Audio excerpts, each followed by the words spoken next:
again, it just tells the story of it's the evil and the ugliness of people's hearts these days is everywhere.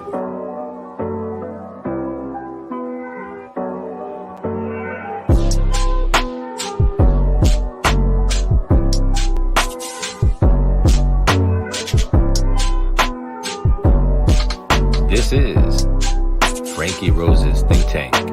Here's your host, Franky Rose. Well, good morning, tankers. Welcome to, let me see here, the Think Tank. I did it again. Okay, so welcome back.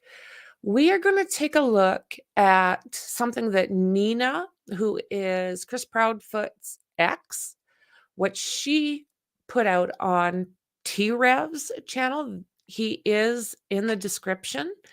So check him out. It seems like he's got some really great information. So with that said, I'm just going to put JLR up. Hello. Good morning to everybody. Good to see you, Ruth and Dundee.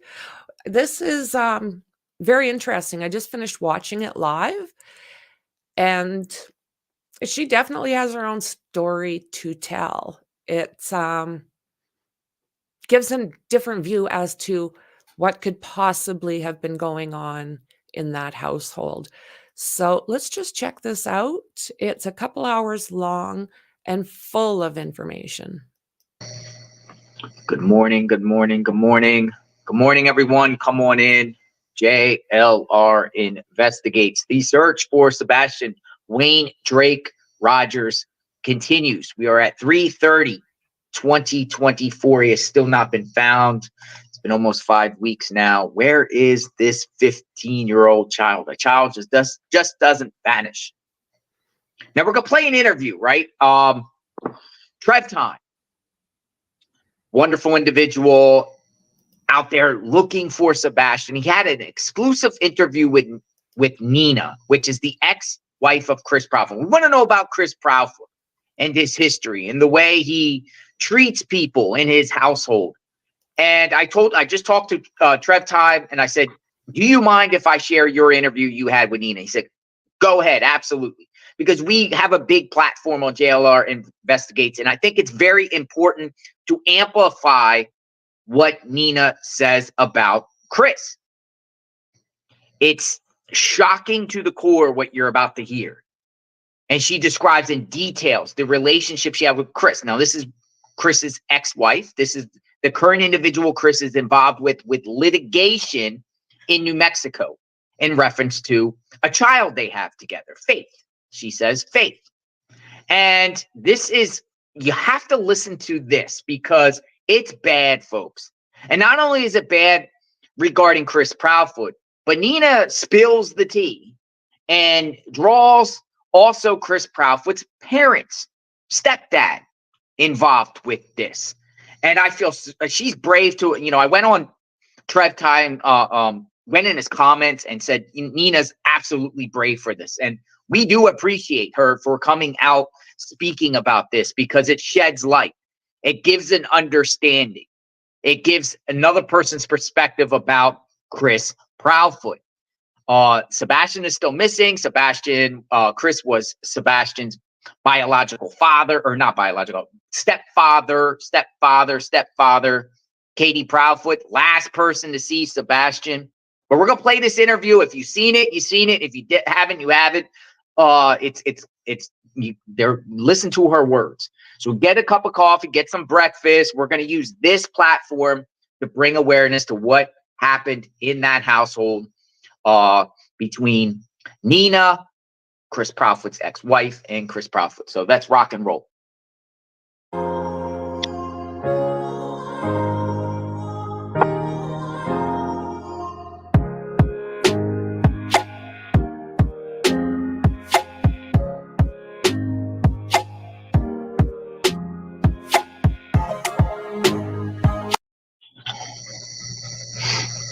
And there she is.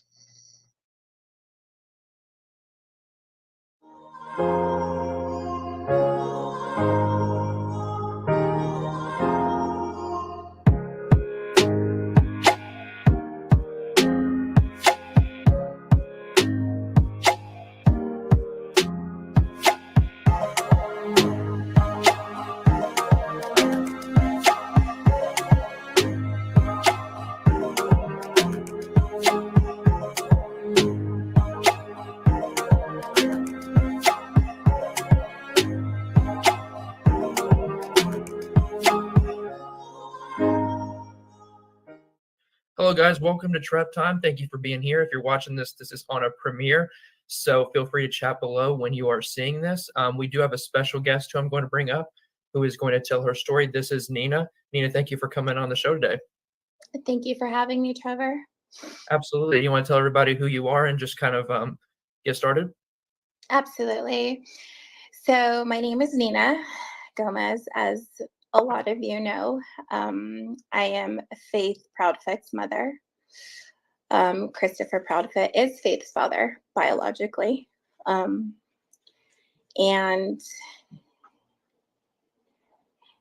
I'm here to tell my story of what happened to myself and to my children. Absolutely. And I think it's a story that needs to be heard. So if you want to just open us up with the beginning of your story and just get into it. Yeah, absolutely. So, like I said, my name is Nina. I live here in Albuquerque, New Mexico, and I have 3 amazing children. I met Christopher back when I was 35 years old. I met him on a dating website. Don't know what I was doing there, I guess. I wish I could take it back. I started talking to him. He was stationed out in San Diego, and we started talking back and forth. Wanted to get to know him a little bit more. I thought he was a great person in the beginning. But everybody is always perfect in the beginning, right? We fail to see the red flags, and we fail to notice things that we should in the beginning. So he made a couple of trips out here, asked me to marry him, and I made the mistake by saying I do. So we got married. Eventually, we moved to San Diego. I wasn't really ever prepared to move away again from New Mexico. I had went through a divorce a couple years prior to meeting Christopher. And my first husband was military as well, but I was married to him for 9.5 to 10 years, almost 10 years. We made it. He's the father of my other 2 children. And I told him that, I was remarrying and we were moving to San Diego. And he wasn't really for it. He was kind of against it due to the fact that he was stationed out at Fort Bliss, which is in El Paso, Texas. And that's about like 3.5 hours from Albuquerque. So he was, he would always see his kids like every weekend. And he's like, how am I going to see my kids? And I said, well, we'll figure it out. So we packed up after we said I do. I don't remember the exact date when I got married to Christopher, and maybe that's a good thing. We moved into the naval housing out there, and my son, Noah, was 3 at the time, and my oldest was about 7 years old. And she was telling me 7. So I thought everything was great in the beginning. I mean, everything's always perfect, like I said. And then I started seeing bits and pieces of how Christopher really was. I was a stay-at-home wife. Due to my son being so young, I wanted to, enjoy those years with him. Then my daughter went to school right down the street. So I was home every single day. And it just started seeing like Christopher change like night and day. It was awkward. I felt really uncomfortable after a while. We would argue about just the smallest things. And a lot of it also had to do with how he disciplined my children. I'm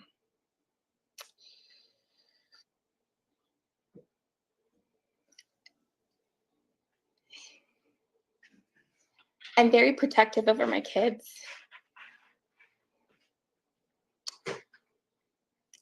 And I didn't want somebody else to discipline my children. I didn't want him talking ugly to them, or hurting their feelings. And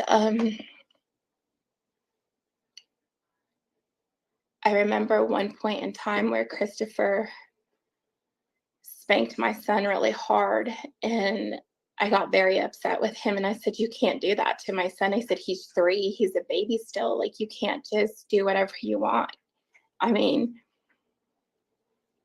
and he got upset, and he's like, well, you know, he needs to learn. He needs to man up. He's a man. I said, he's 3. He's 3.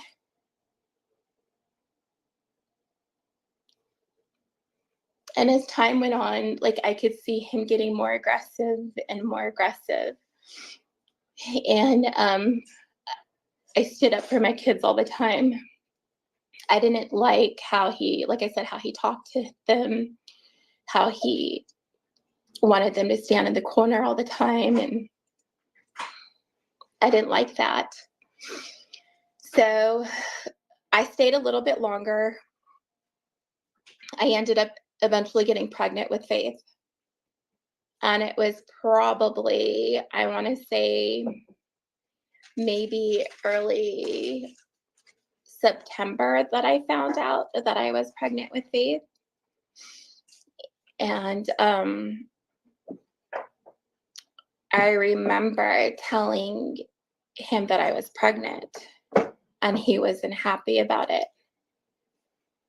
So I called my parents back home here in Albuquerque, and I told them the situation. And I said, well, Christopher wants me to get an abortion with Faith. And my parents said, no, you're not. And I said, I'm not. So I know he was very upset about me keeping Faith at that point in time.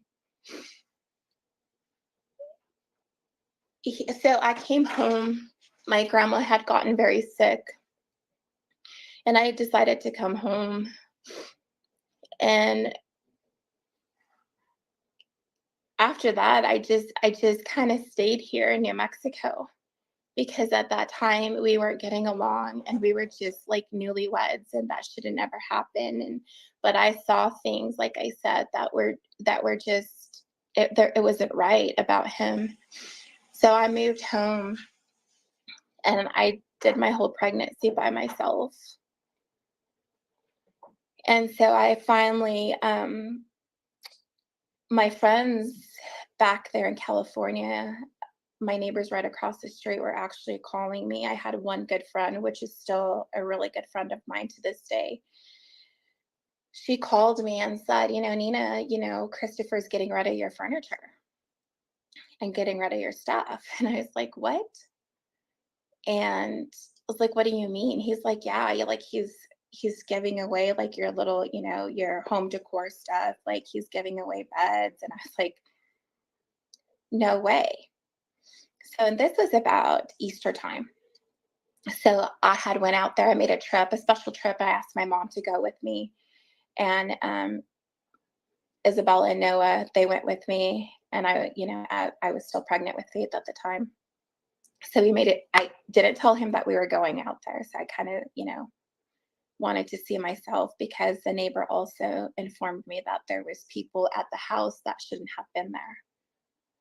So I guess I kind of wanted to sneak up on him and see what he was doing, right?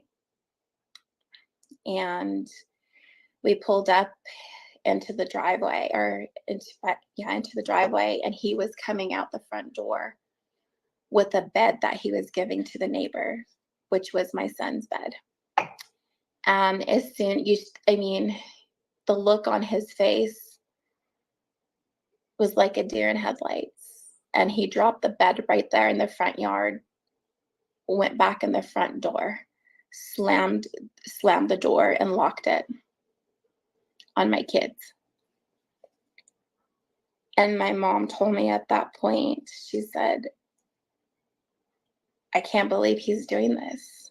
Like, what is he doing? So I go in and I unlock the door and I said, what are you doing? I said, are you giving away my stuff? And he had nothing to say. So he brought the bed back in because I knew that's what he was doing. And, you know, the neighbor across the street, like I said, told me. So we stayed there. It was super uncomfortable. My mom felt the tension between the both of us. My children felt it as well. And at the time, Faith started moving. Like I could start, you know, I felt her moving around in my stomach. And I told Christopher, I said, look, I said, put your hand on my stomach. I said, can you feel her move? He said, no.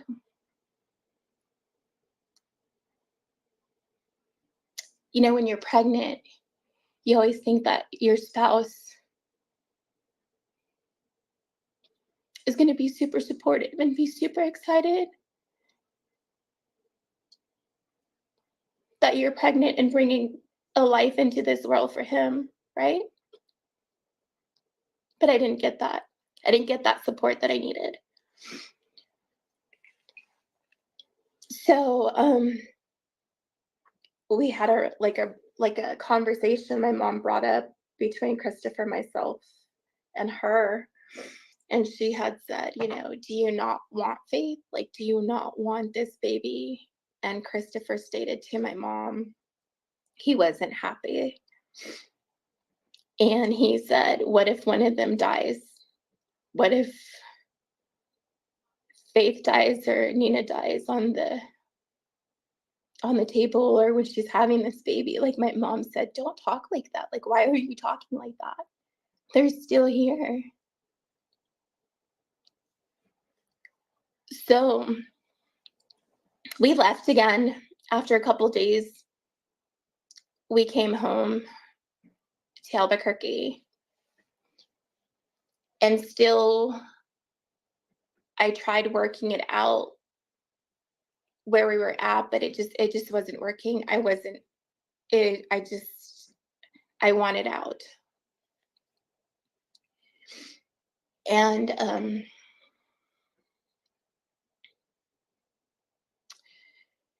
I had Faith on my own.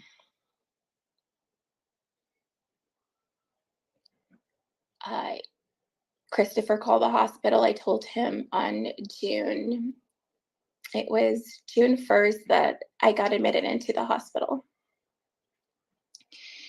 And Faith arrived like at June 2nd, like about 3 or 4 in the morning. And he kept calling the hospital and saying that my wife is in labor, she's there. But Christopher was just so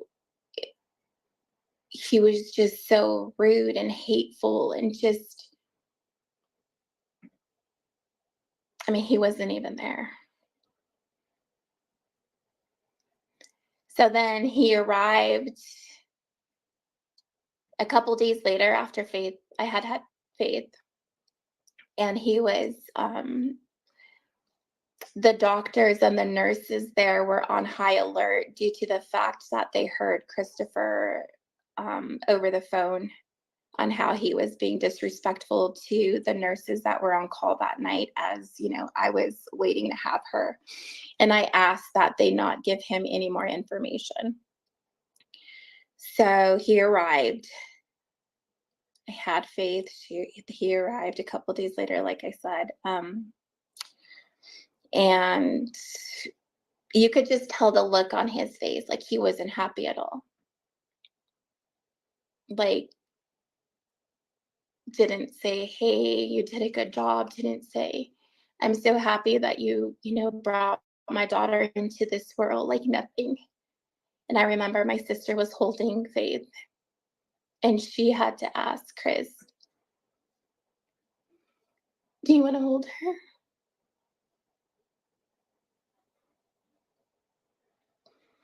He said, I guess.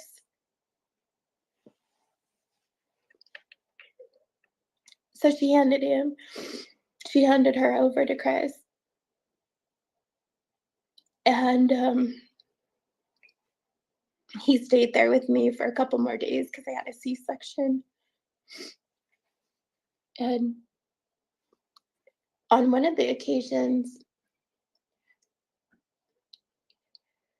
I can't recall what was happening, but he was raising his voice and he was talking to me very disrespectful in front of one of the nurses. And she had told him, look, she just brought life into this world. She just got major surgery and you're yelling at her, and I have a problem with that. She said, if you continue to do this, I'm gonna have to tell social services to come down here, and I'm also gonna have to ask you to leave the hospital and not return. So at that point in time, he kind of calmed down after he heard that. But unfortunately, that didn't last very long. He continued to do that. So social services at the hospital was told to come down, and he was pretty much, she said, you can't do that here. And she was really concerned for my well-being at the time, and also Faith's, because, here is Christopher, dictating and telling me what I can and can't do, and telling the nurses to do their job correctly and all these other things, and raising his voice at me. And, so they had to step in. And so she said, this is it. Like, you're going to have to leave the premises. And, and he got a little upset, and he's like, no, I'm going to change. I'm going to be good. So, they said, okay, but we're watching you. We're watching you. So after that, we had left.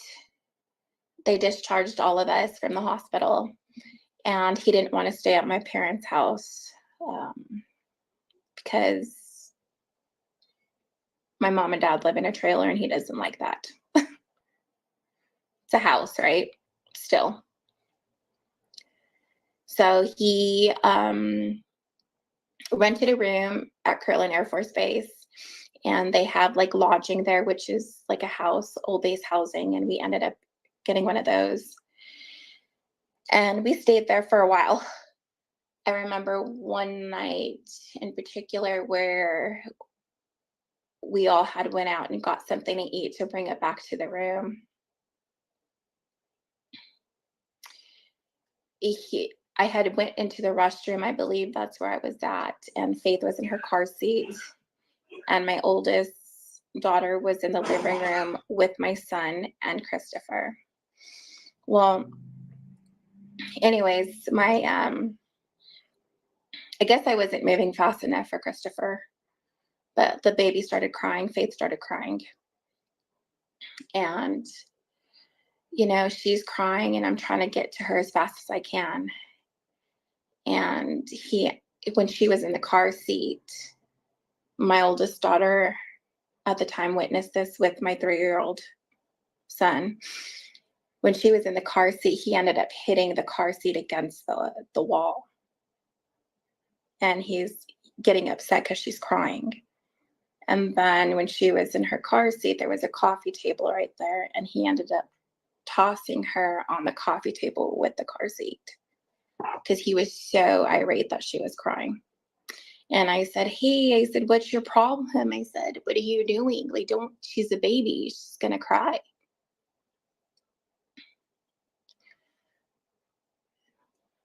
I wish I would have just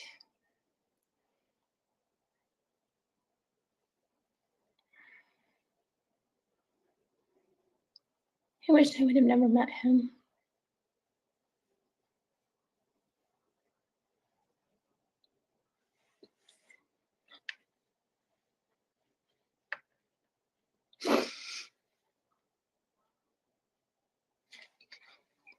I'm sorry.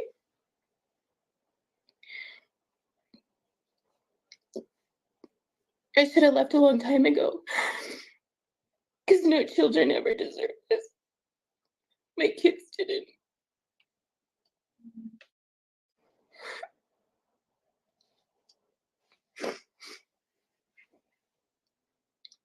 So he left again to San Diego. A couple days went by.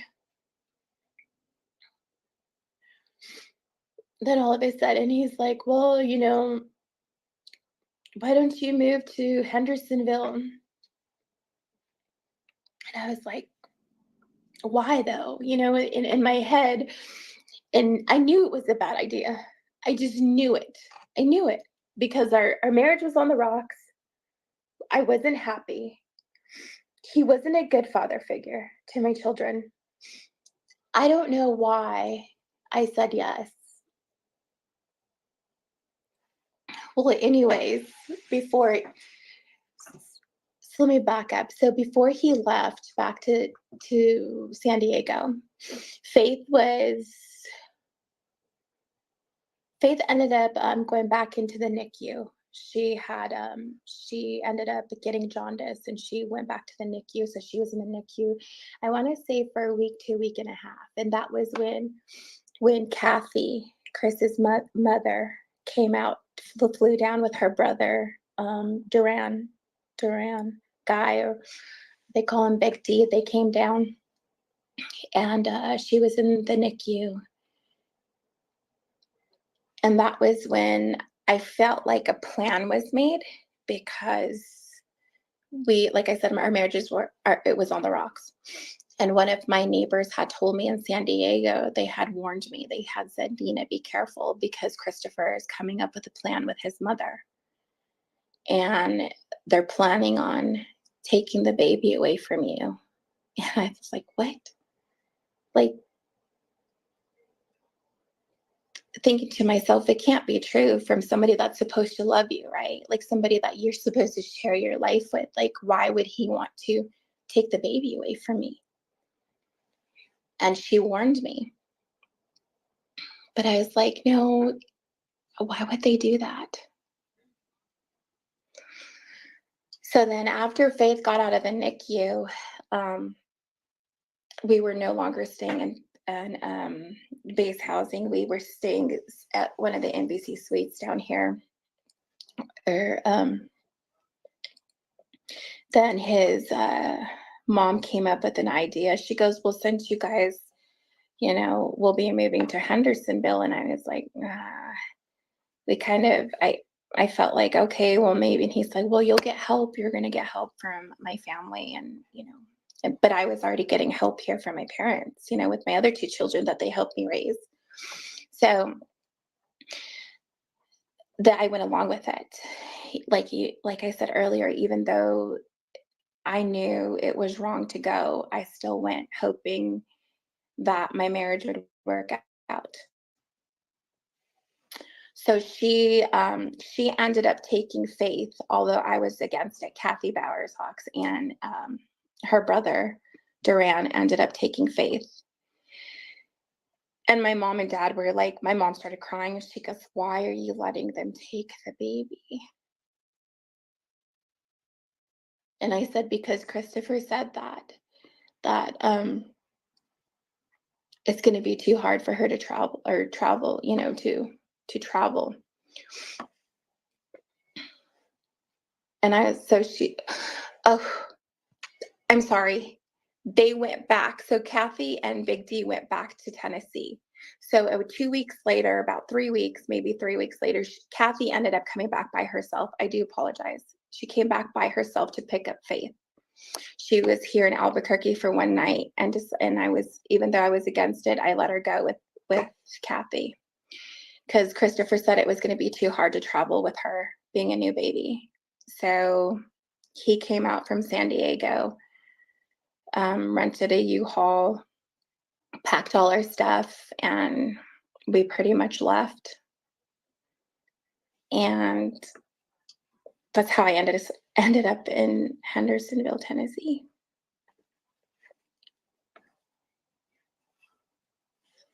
That's when my whole life changed. That's when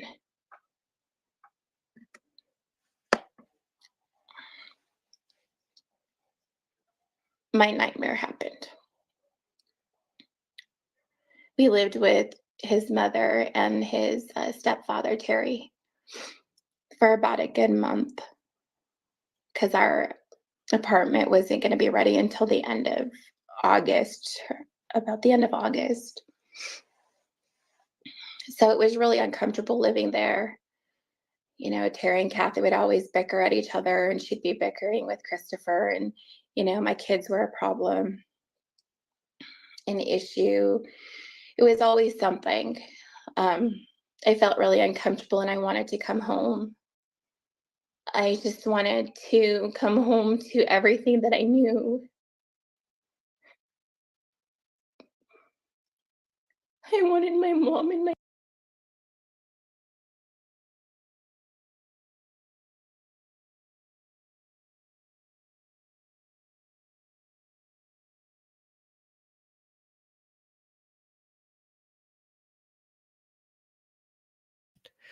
Half Pint, I just wanted to say I'm talking to JLR right now. Don't worry about my content. We have this covered.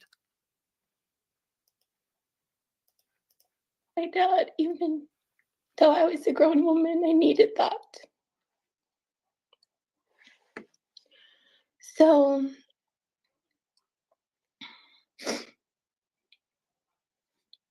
we all had to get along, tried to for the most part, but it was just an awkward situation. I always felt like we were the outcast. Never felt accepted by the Proudfoots or the Bowersocks. On one occasion, Christopher was cutting my oldest daughter's nails, and she didn't want her nails cut. And Christopher, you know, grabbed a hold of her hand, and she pulled her hand away. And my daughter at the time had braces.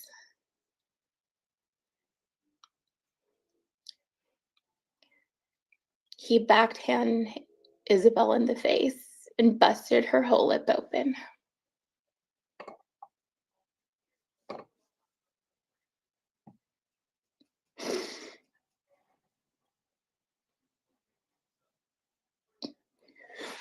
I should have left, but I didn't.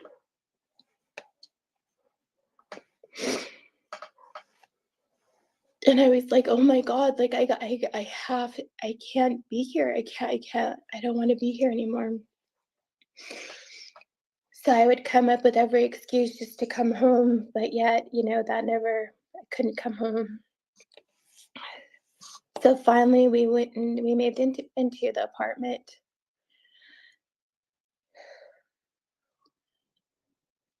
And a phone call, like as soon as Christopher was leaving, he settled us in, got a storage unit of what couldn't fit in the apartment. He got everything ready, all right? Him and his family.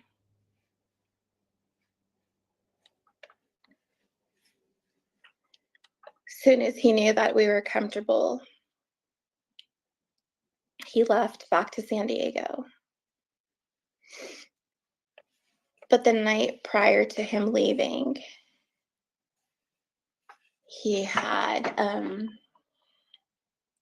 got a phone call or text message that night, and it said something like, hey baby, or around something like that, saying that when is your flight coming in? And I was like, what? Like, who's texting him? So I did confront him, and like he said on one of the podcasts, is that I did slap him. Yes, I did slap him across the face, because who's he talking to at this time, and saying, and he could say that she was lesbian, up and down, but at this point in time, I didn't know what to believe, and I was like, okay. So then after that following day, he finally left. His mother came to pick him up to take him to the airport, and he went back to San Diego. And I was left in Hendersonville with 3 children and pretty much no help from anybody.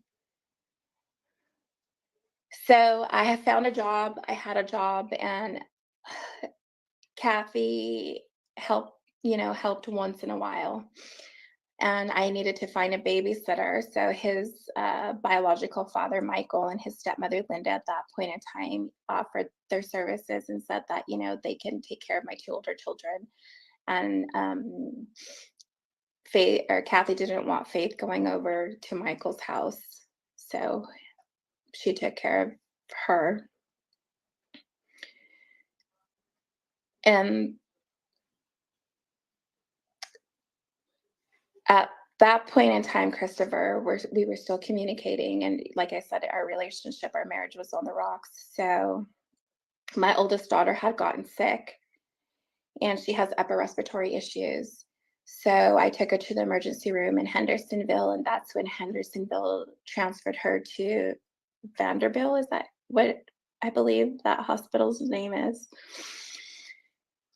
And I was kind of frantic because I was like, well, what am I going to do with my 3-year-old son and with the baby? Like, who's going to help me? So I was, I called Chris and I told him, I said, can your mom watch, Faith, or can somebody help me? Everybody was so quick to help me at that point in time. So Faith stayed with Kathy, and Noah Bryce went with his sister, Melissa. And I went with my oldest daughter. We got transported downtown. And so we stayed there. I can't recall how many days we were there. And Christopher had, I'd check on the kids, see how they were doing. And that point in time, I was like, okay, well, we got discharged, telling everybody, okay, you can bring Noah back, and telling Kathy, okay, I'm going to be home so you can bring Faith back. Thinking that my children were going to come home to me.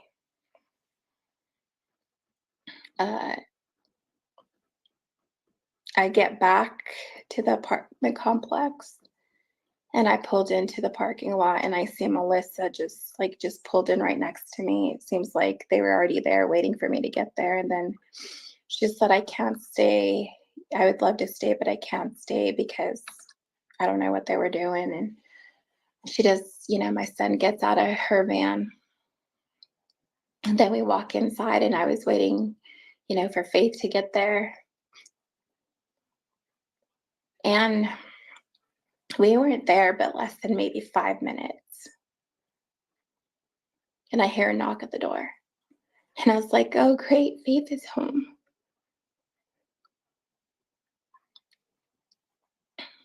And it was Kathy's friend, Patty, that's an attorney. And she said, called me by my real name, Gomez? And I was like, yeah. And she said, you've been served. She said, you have a protection order against you. You can't see Faith. And Chris is filing for divorce.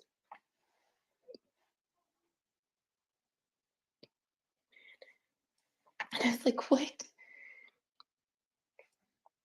So then I go back, and thinking like my heart just drops. Like, what? Like, is this a dream? Like, this can't be happening to me. Like, this cannot be happening to me right now. So then I get on the phone and I try calling Chris and he didn't answer. And then I was like, rushing around, and I get my kids in the truck and I go to the Gallatin police department, and I, was ringing the call button, and like finally 30 minutes later, somebody shows up and I told them what happened and I showed them the paper and they said, "Yep, we can't help you."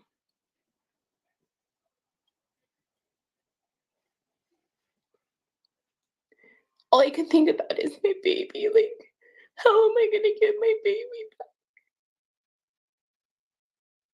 Like, why is this happening to me?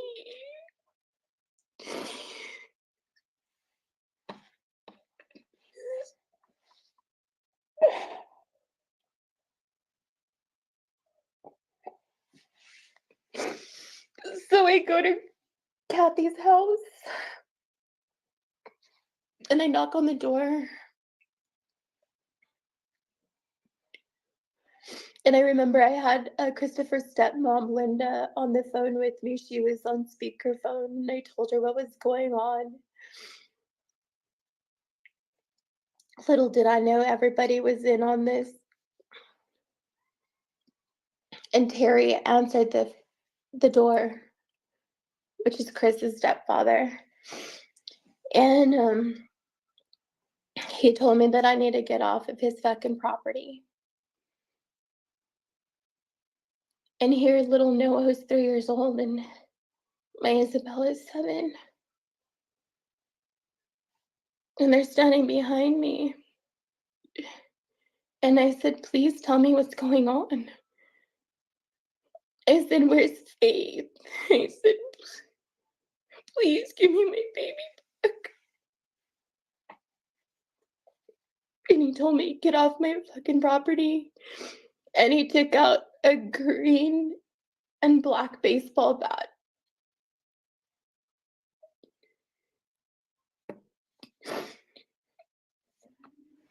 And he told me to fucking leave or he's gonna bash me and my kids' heads.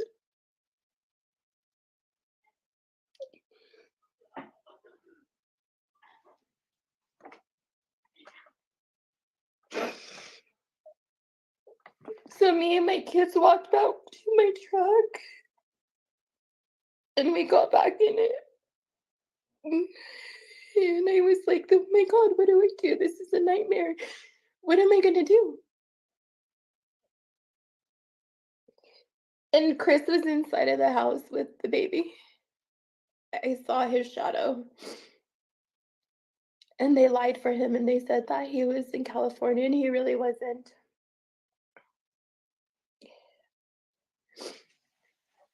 So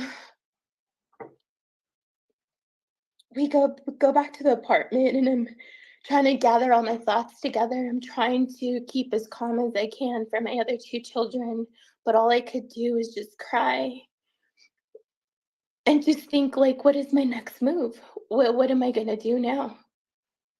I'm so far away from home. I'm far away from my parents. I'm far away from everything that I've ever known. So then I make a call to my brother, who he lives in Phoenix. And I told him what was going on, and he was so upset. And he's like, "Oh my God." And he's like, "Have you called Mom and Dad yet?" And I said, "No."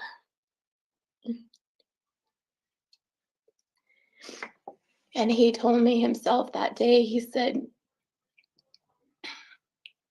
"You're gonna fight. You're gonna fight like hell to get Faith back. You don't leave that baby in that state. You fight like hell to get her back, whatever it takes."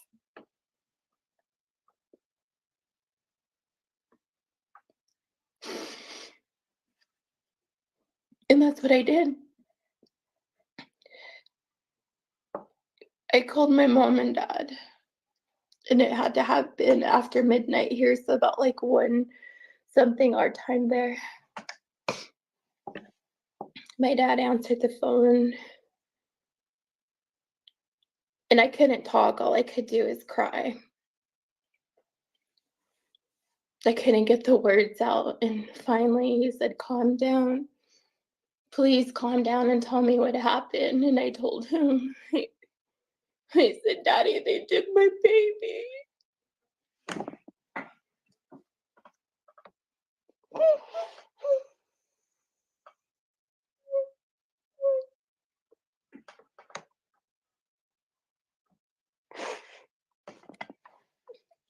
And all he could get out is, oh no, they hurt my baby. And he started crying. And he woke my mom up. And he said, you hang in there, we're on our way.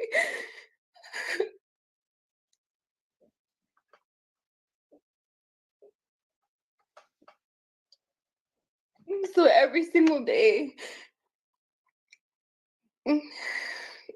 I worked at a local Great Flips out there. And I went in from the time it opened to the time it closed. That following morning, after all this had happened, I went to my bank account and to my savings. I've been saving money through this whole entire time, but I've been using it since we were out there so I can help support my kids and myself. But little did I know that Christopher wanted me to use all my money because he didn't want me to have anything so I wouldn't retain a lawyer. So that morning before I went to work and dropped my kids off, at the time, Michael and Linda, which is Christopher's biological father, and his stepmother were still helping me watch my kids because I still had to work. And I went into my bank account and I remember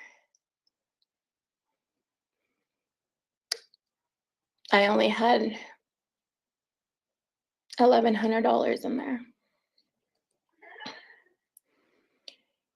And I was looking through the phone book or looking through, my phone and seeing, well, I need to get a lawyer. Who can I get? Thank God for Mr. Edwards, because I went into his office before, I called into work that day pretty much, and I said, I need to just think. I said, I need a day off. So I went into his office and I ended up doing a consultation with him. And I remember him, he told me what his fees were, and he told me, I told him the situation. And he was in shock, and he goes, my God, he goes, this all happened, like, you should have never came out here. And I said, I know, I should have never came out here. So at the time, I explained the situation to Mr. Edwards, and I was crying. And I said, Mr. Edwards, I said, I just want my baby back. And then I remember I still had my wedding ring on at that point in time. And I slipped off my wedding ring and I sat it on his desk. And he looks at me and I said, please, sir, I would do anything just for my baby back. He said, you're all I have. Please help me.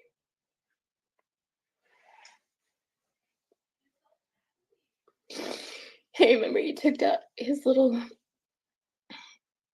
magnifying glass and he looked at it and he put his head down. And he goes, God. He goes, I work for money. I said, and I know, sir. I said, and I promise I will pay you every dime that I can. Just help me bring my baby home. And he said, you got yourself a lawyer.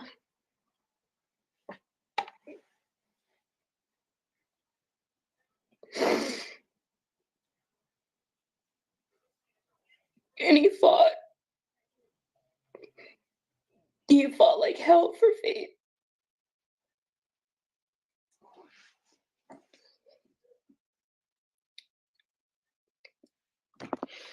We went to everything happened in Gallatin Courthouse. My parents were there.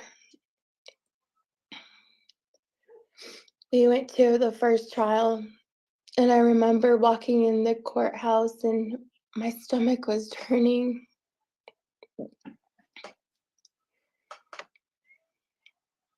I hadn't seen my baby.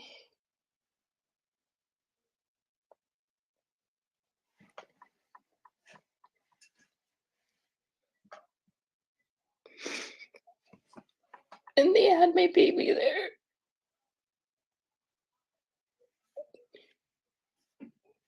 Just in arm's reach, and I couldn't even hold her, and I couldn't even kiss her, and I couldn't even tell her I love her.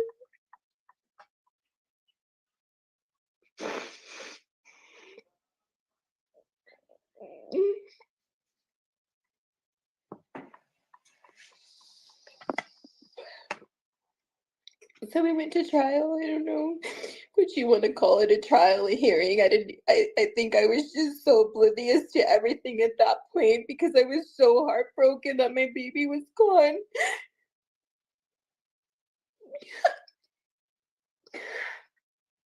And we go into the courtroom, and all I had was my dad in there.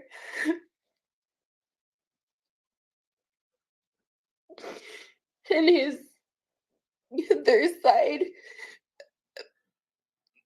all the benches filled up with his family being loud and laughing.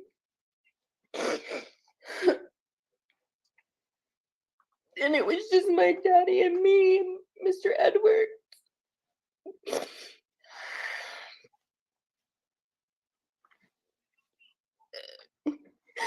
And I remember the judge, his attorney,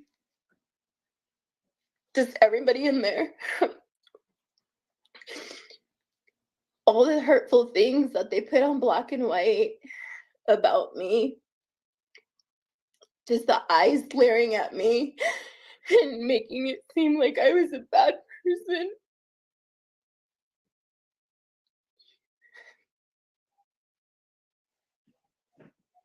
And I sat there.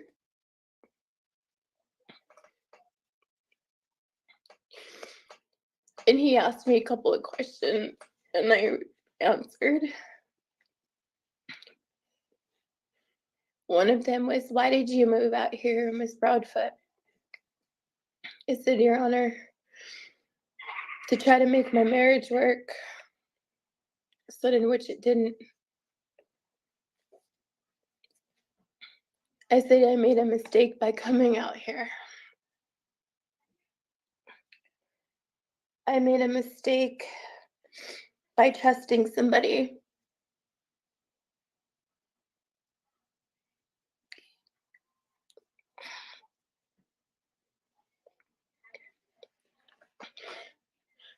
And I said, if I could change back the hands of time, I probably wouldn't have even came out here." And they did whatever they were doing, and then the judge, said that I only had visitations with Faith, and they all had to be supervised.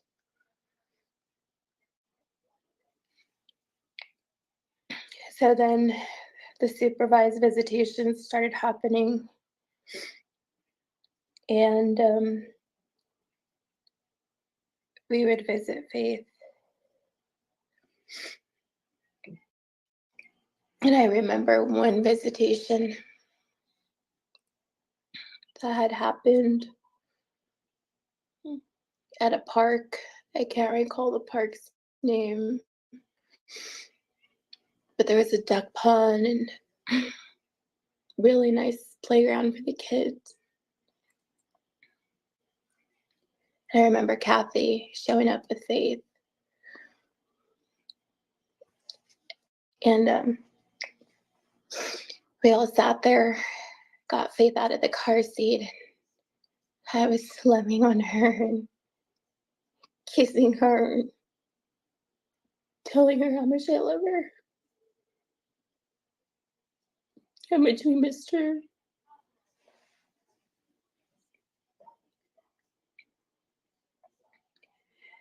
And I handed her to her big sister. And I took a picture of those two. And my oldest daughter was crying.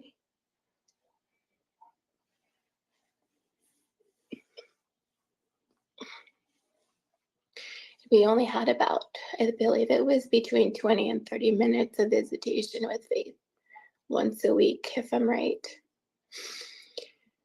There's a lot of things that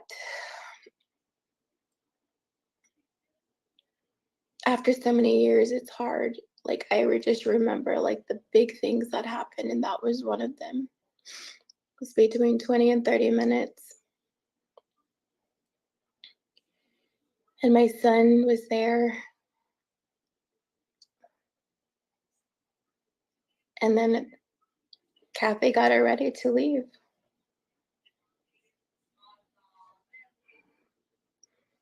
They had to leave first, and then we left after.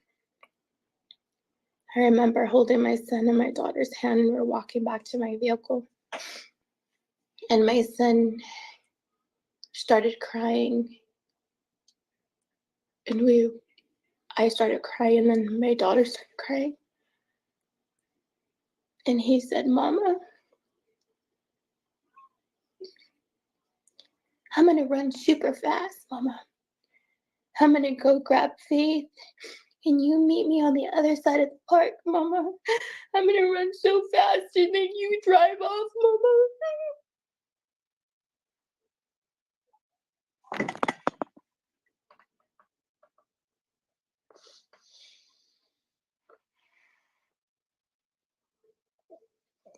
The pain that Christopher and his family has brought to my family is pain that we'll never forget.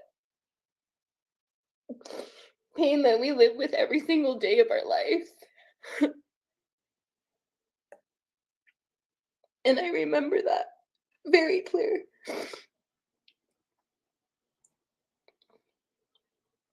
And we went home.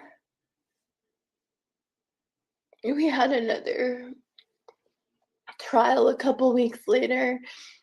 Was I believe I want to say it was in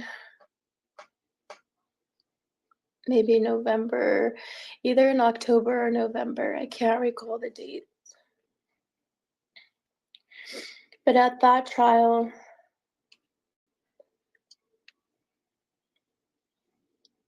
I was praying to God and to my God that we were going to bring Faith home.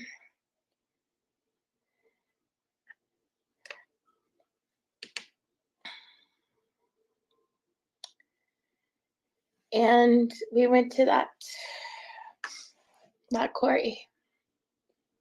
courthouse, and with my mom and dad and Isabella and Noah.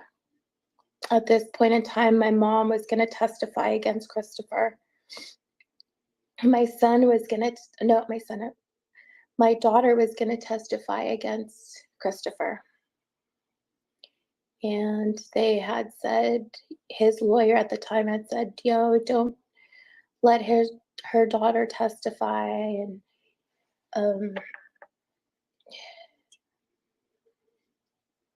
so we went without it, nobody testifying that day. Christopher had ended up getting, he was talking at the time. Judge was asking him all kinds of questions. And he made me look like a monster. He made me look like I was the problem.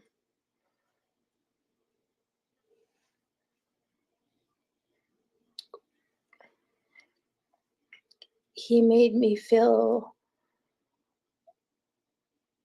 awful about myself and saying all these things in front of these people that weren't even true. It wasn't even true.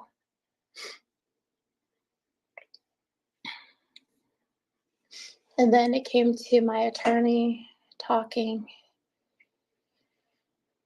And at that point in time, I was just like, gosh, like, oh God, please let a miracle, just like, let this just be over with. When people tell lies and when they say hurtful things about you, you just feel so disgusting about yourself. And that's the way I felt. And I remember we needed to break and come back. And Mr. Edwards at that point in time went into the chambers with the judge. And I don't know what was being said, being done back there, but he was in there for a while. And he ended up coming back out. Court was back in session. Everything was, we were going back and forth again. And at some point in time, the judge just had enough. The judge was done hearing everything that had happened. And Christopher, was speaking, and the judge just said, that's enough. Like, I don't want to even hear what you have to say anymore. He's like, you premeditated this. This was premeditated. You knew exactly what you and your family were doing. You brought this woman out here with her children, and you guys knew exactly what you were doing. And he said, 8:30, Gallatin's Sheriff's Department, that's where the exchange is going to happen. My heart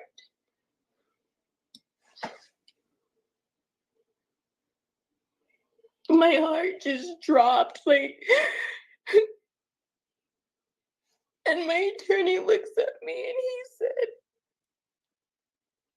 you just won. You won. And I wanted to scream. I wanted to hit my knees, and all I could think about is, I couldn't wait to wrap my arms around my baby again. And the judge, everybody was hysterical on his side, of course, and my daughter and my mom were waiting out there. And I remember his uncle going out there, and he swung open the door, and he was so angry. And my daughter overheard him say, she won. She won. And I remember my dad was still sitting behind me, and and he had tears in his eyes, and he's like, let's go. And my attorney followed me outside, and we went out, and there was just so much chaos coming from the Proudfoots. And we went outside very humbly, and he took us in back of the courthouse the other way. And right there and then I hit my knees. I finally could be relieved, like a big, oh my God, we did this. And he said, 8:30, go pick her up. I said, thank you, Mr. Edwards. I said, I owe you my life to get you helped me get my baby back. So then we went back to our truck, and we went back to the apartment. We packed what we could, and we pretty much left everything else behind in the storage unit. At that time, I didn't need anything.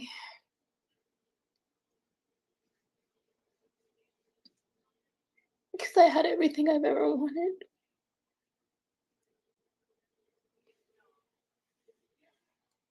So I remember my dad saying, "Come on, we gotta go." So we went to the sheriff's department, and we showed up, and I remember I told my dad, I said, "Wait here." I said, "Stay at that Wendy's." So my dad stayed at that Wendy's waiting for me, and he said, "Okay." He's like, "You call me when you're on your way so I can follow you out, okay?" And I said, "Okay, Dad." We got to the sheriff's department. Christopher and his Michael, Linda, Kathy, Big D, Melissa, his whole entire family was there. So then the exchange was happening, and they live streamed me on Facebook.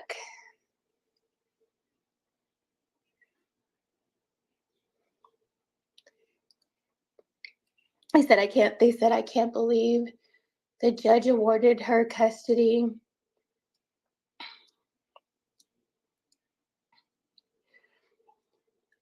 You know, and there I was just standing there, I remember, and I said, "Can I have my baby back, please?"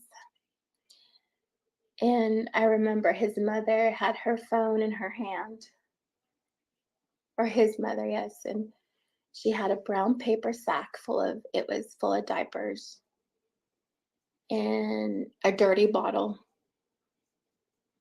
And she threw it at me, and she said, "I think you're gonna need this," laughing. And I said, "Thank you." And my two younger children were sitting in the back. And then I said, "Okay, can I have Faith back now?" So I forget if it was Kathy or Chris, but they tossed her at me, and I caught her. And I said, "Thank you." So then I get her in her car seat, trying to buckle her up and telling my kids, I said, "You need to buckle up." I said, "Okay, we're going to leave." I remember at the time,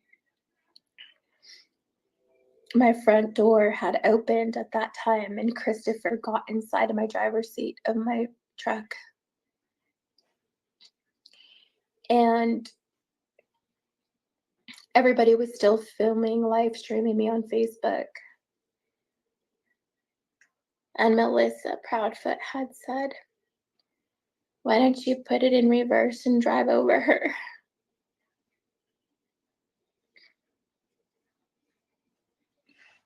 And I told my kids, I said, "Get out. I'm trying to get Faith out again." And I told my kids, and I remember he put the truck in reverse. And I told my kids, I said, "Get out." I said, "Jump, get out."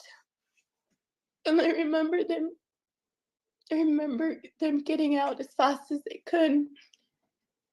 And we're running into the sheriff's department, and I had Faith, and I'm running, and I'm yelling, and I'm asking for help. I said, "Somebody please help me." Nobody came out.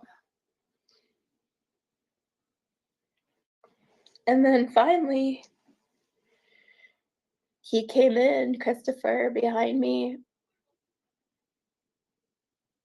And they finally opened the door. And they put me in a back room with my kids. They turned the lights off on us. In the process of me calling my attorney to tell him what was going on,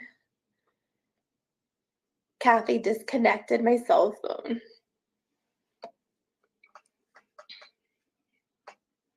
And I remember Mr. Edwards calling the police department and telling them they need to let me go. And at the time, Christopher was still in the military.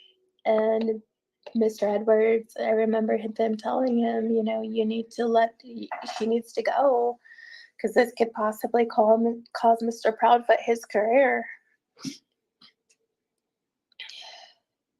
So at that point in time, I got escorted outside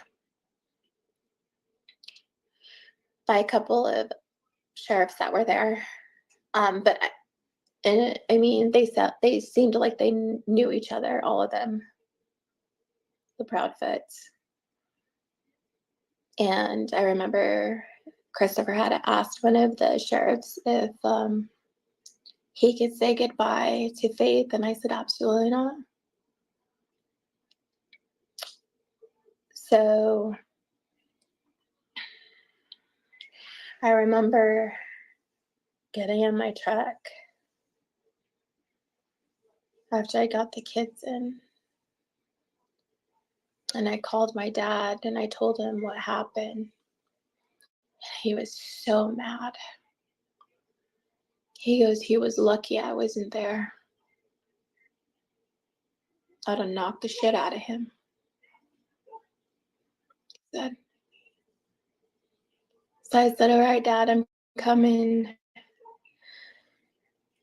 Well, everybody followed me down the interstate. My dad and I were weaving in and out of traffic, trying to lose them.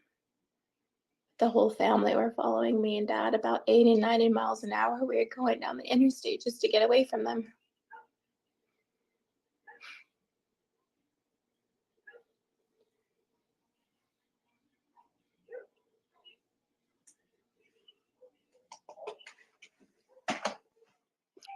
We drove all night. We finally got to Little Rock, Arkansas. And Dad had asked me, are you tired? So I could see if I could try to sleep.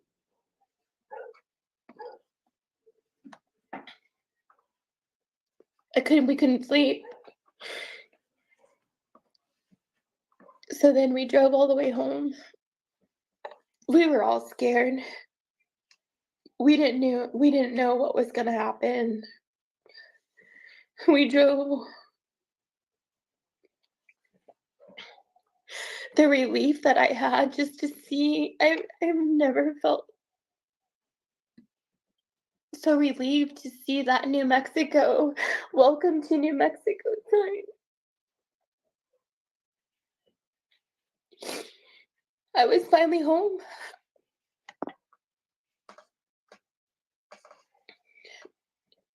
Finally, we made it. Chris kept calling, and I avoided him like a plague. Because the judge in Tennessee awarded me custody. He had no jurisdiction over Faith or myself or my other two children.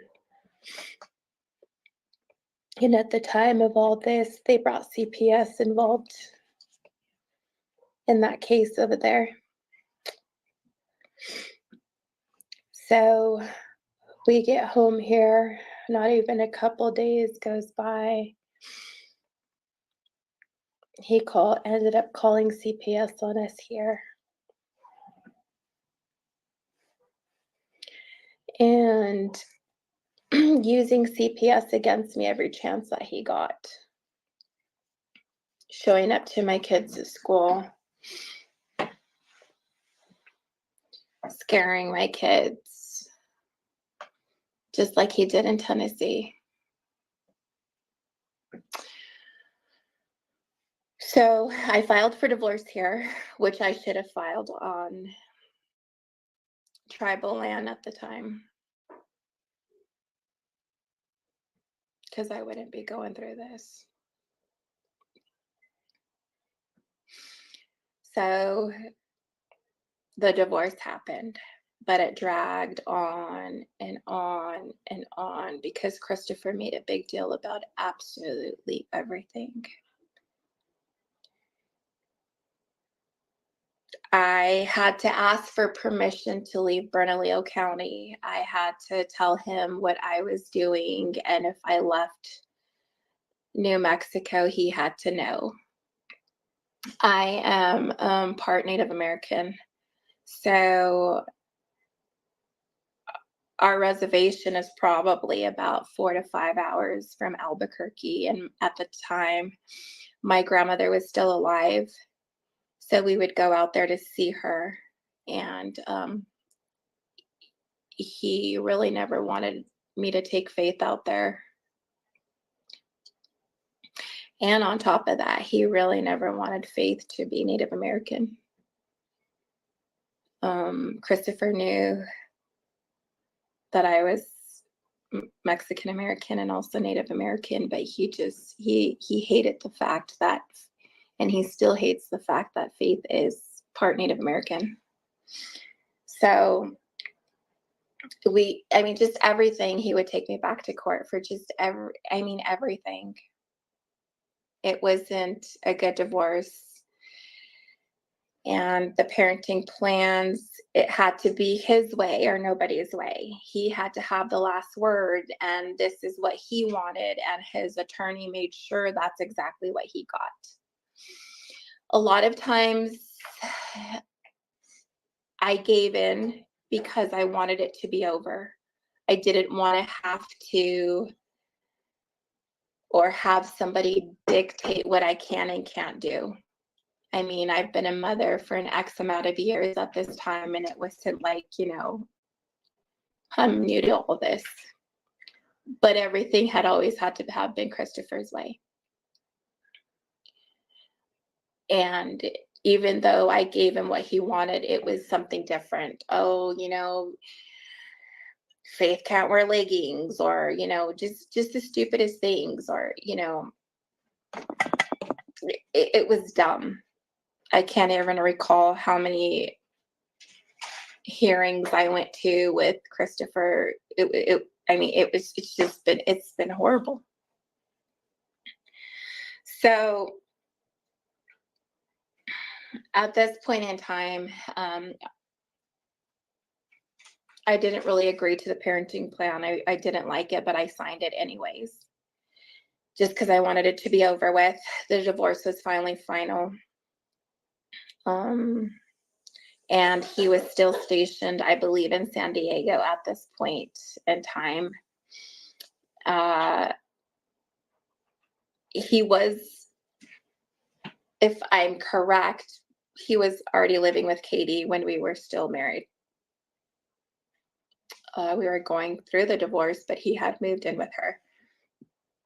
And I was pretty surprised how fast he moved on with his life. Like we never mattered. Like Faith was, like, he never had a family. But I should have known that as well prior to the marriages before me, like how he just moved on so quickly with his life.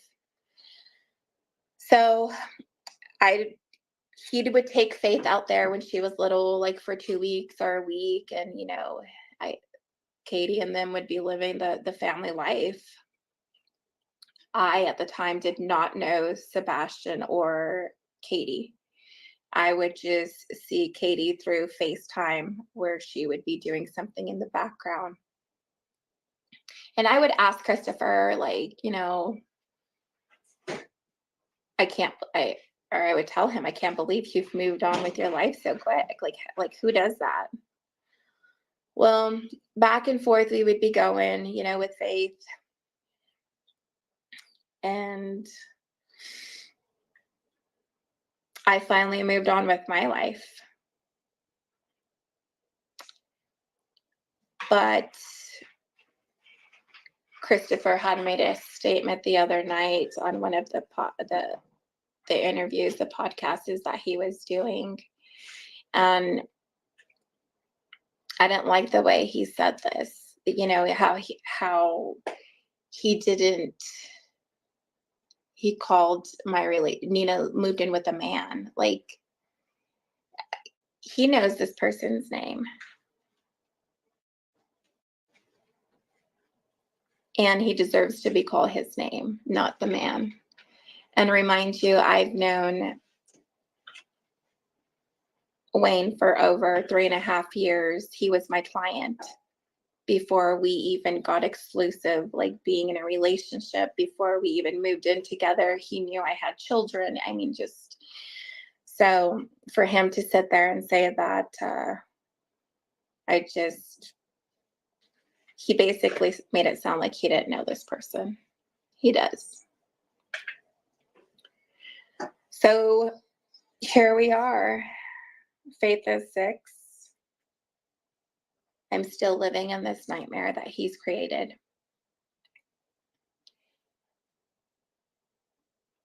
We live in fear every single day. We're constantly watching over our backs.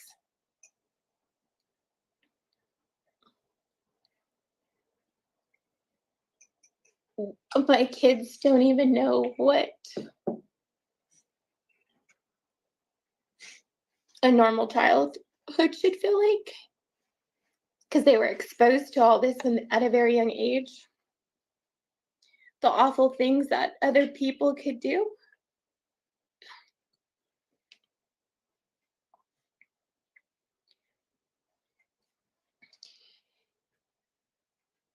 My oldest daughter said it best. She said, "Mom, I feel like I was robbed of my childhood because of Chris."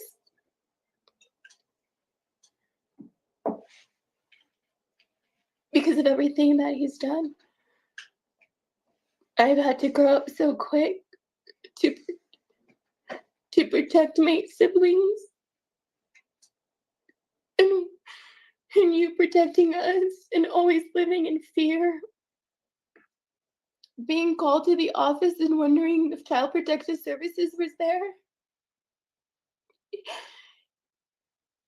She's 15 now and still hates to go to the office because of everything that he's done and his family has done. I feel helpless because I feel like I can't protect them enough. And I wish there was more that I can do.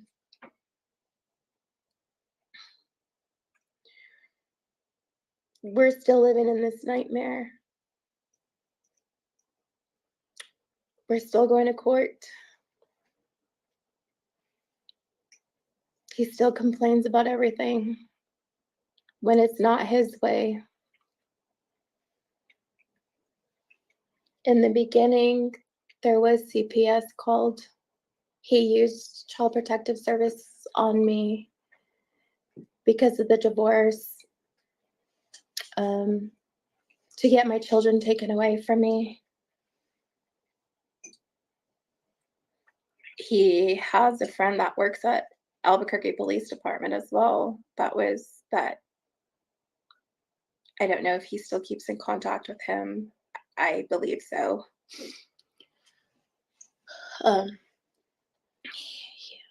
He was told to do a welfare check on us one night, but he didn't take the call, probably because he knew both of us. I mean, I don't know, and I don't know how that would have been used against him either, I guess. I mean, maybe he was worried about that. Just, he's been filing for full custody, Christopher, for about 1 year to 2 years now, if I recall. A lot of this stuff is just, it doesn't make sense to me.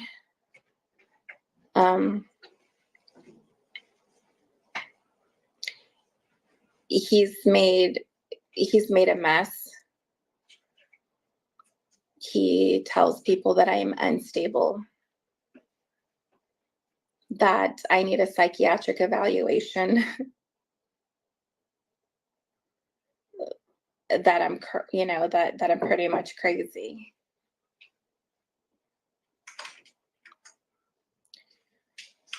It's been a nightmare. And the recent one, why he's pushing for full custody, is because I moved Faith out of Bosque Farms Elementary to a Native American academy in Albuquerque, where my youngest son goes and my oldest daughter goes down the street to a high school, and it's a minute away. So I was trying to make the commute easier for all of us. All my kids are in curricular activities. My son's in football. My Faith cheers for her brother's Yaffle football team. So practice. My 2 older girls are in Mexican folk dancing, Faith and her older sister are in Mexican folk dancing. My children are in 4-H. So my kids are super busy, and I work in the city as well. So trying to make my life easier, I decided to put her there. And he did not like that, him and his attorney. So they're pushing for full custody about that. I mean, I can't even recall how many other nonsense issues have been brought up.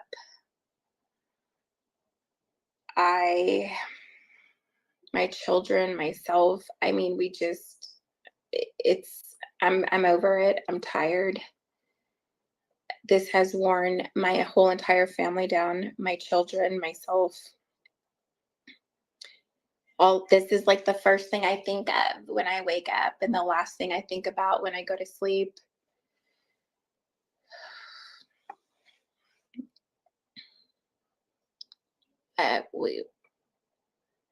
There's no words to explain this feeling.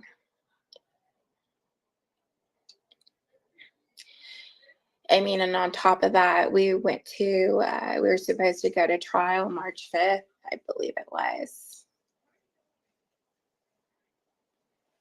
March 5th. And the first one, March 5th.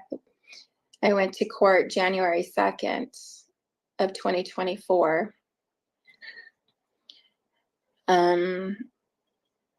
Continuing cases, I had to pay for his attorney fees because I pulled Faith out of Bosque Farms. Although I contacted him through email, he never replied to me.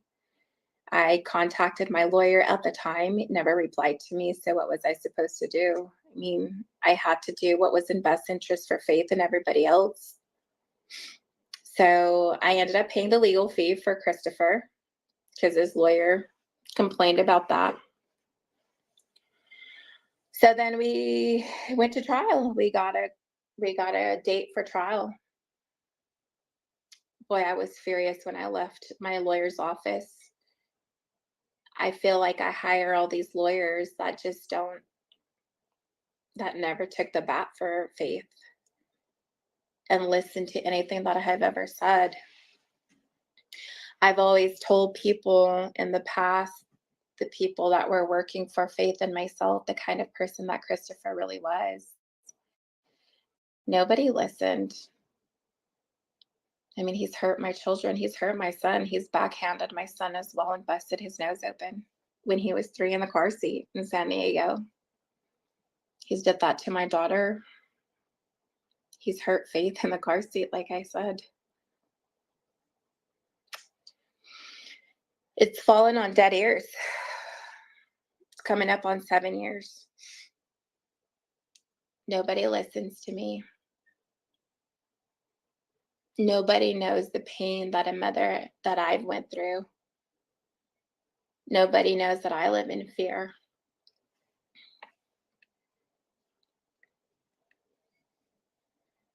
It's like back and forth. It's like a game to Christopher. with Faith. Christopher dangles Faith over my head as if she's like some kind of toy to be played with. She's not a toy. She's a little girl that has feelings and strong feelings. We can't help the fact that Christopher decided to move to Tennessee. He chose that for himself. I've never known of a person that lives in a whole different state and still dictates what you can and can't do to the other parent. He had a choice to live here. He was actually told to move here by the judge. But he lives in Tennessee. He tells me pretty much what I can and can't do still to this day by that court order.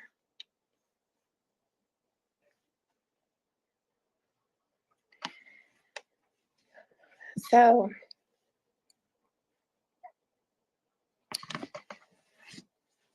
going back to the trial, was getting prepared.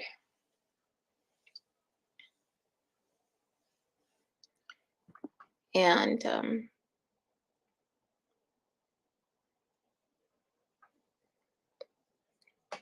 I get the call. You get a call.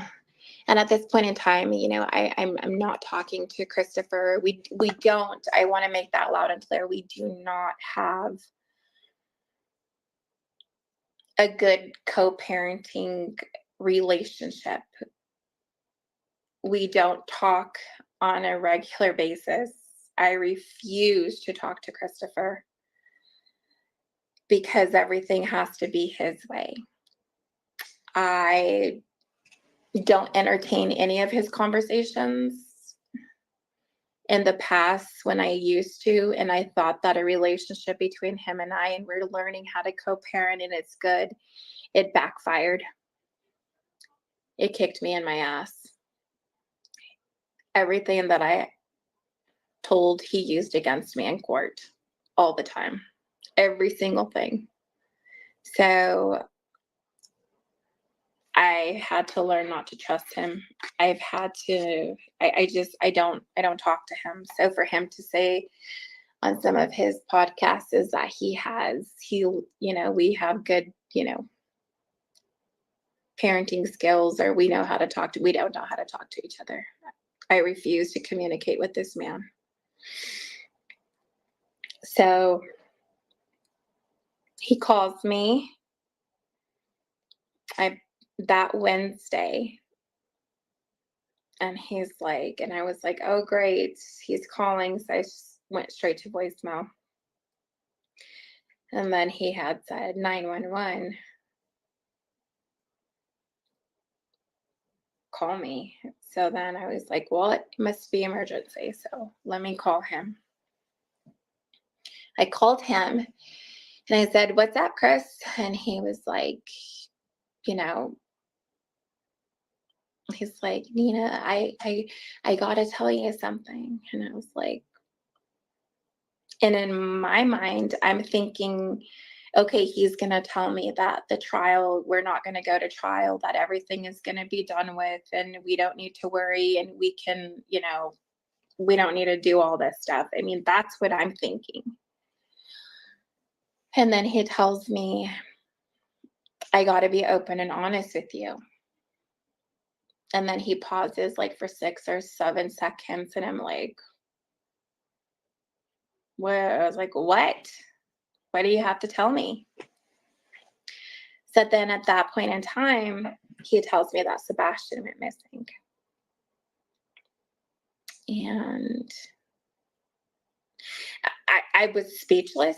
I have to say, I was speechless. And then I went into saying, well, what happened? Like,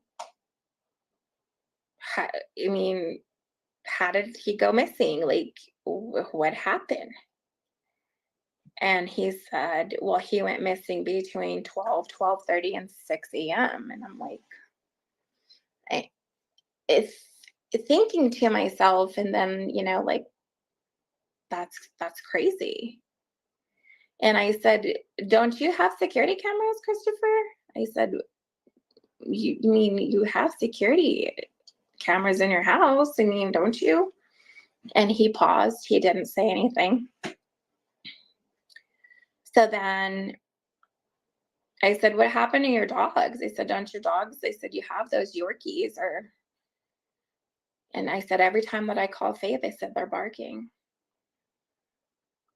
He didn't say nothing. So I said, huh. I said, are you lying to me? I said, because I mean, thinking in my head, like, are you just buying more time for this trial that's coming up? Like, you know, what other information are you going to find out that you're going to use against me, right? So then I said, I'm going to look this up. And I said, have you contacted your lawyer yet? I mean, you know, I said, we still have a trial, I said, at 8:30 next Tuesday. And he had raised his voice at me and he said, we're not going. And I was like, don't raise your voice at me. You're not going to disrespect me like that. You're not going to raise your voice at me. So then I said, you know, by law, I said, I have to contact my attorney. And I said, I'm going to email him as soon as I get off the phone with you. And I'm going to tell him that there's a missing child. And I had stated like, okay, well, is there like something, you know, we could do? Can you send me like a flyer? Can you send me something? I said, you know, I could put it on my social media and it'll take off. Like I have a lot of people that I know and a lot of my clientele. I said, we're willing to, I mean, they share a lot of my stuff. So he, you know, he never sent me anything. And, he was so worried about his phone and he had said something. He's like, you know, the fucking cops had my phone and I had to call Faith and I told him I had to fucking call my daughter. And I said, Christopher, I said, you need to calm down. I said, Faith is fine. She's with me. I'm her mother. I said, she was with her family here. I said, you don't need to worry about her. You don't need to worry about her whatsoever. And and he wanted to say more, and he repeated himself again, and he said, I need to be honest with you. And I was like, Christopher, I don't have time for this. I said, I just don't. I said, I gotta go.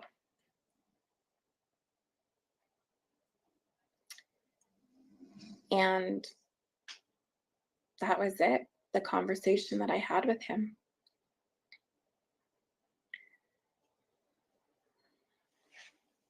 I keep kind of beating myself up.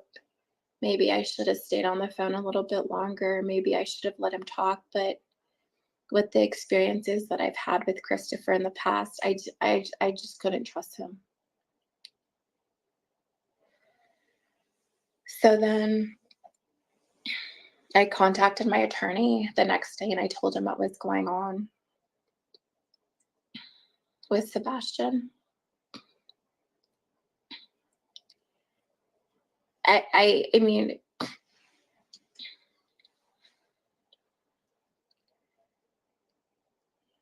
I was hoping that, you know, and I keep hoping, and we're praying every single day for his return home. But the more and more days that had passed by, the more and more that I got, you know, like, oh my God, like this is crazy. Like, and the things that didn't make sense to me was why Christopher and Katie aren't looking for Sebastian.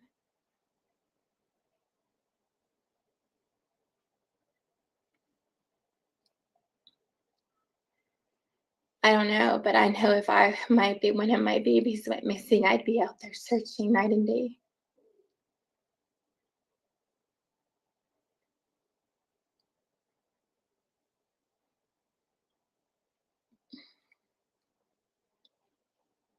I don't know how somebody could just sit at home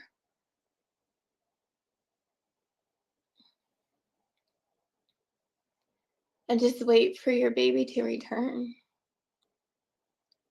When I'd be out there looking every single second, I'd be out there by horseback. I'd be out there by a golf cart, by whatever I can get my hands on to get into the forest and look, or wherever in these neighborhoods, wherever I could possibly go. I'd still be wearing the same clothes that my son or daughter went missing in. I'd be running on adrenaline.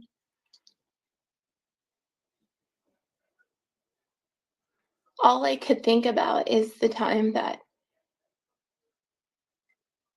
happened to me, when they took Faith from me. I couldn't eat.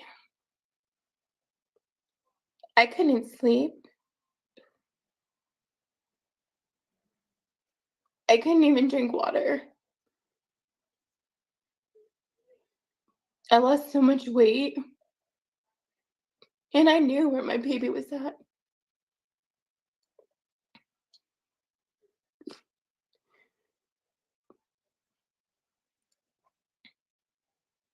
And this hits home for us because of Faith. Faith's known Sebastian pretty much half of her life, or her whole entire life.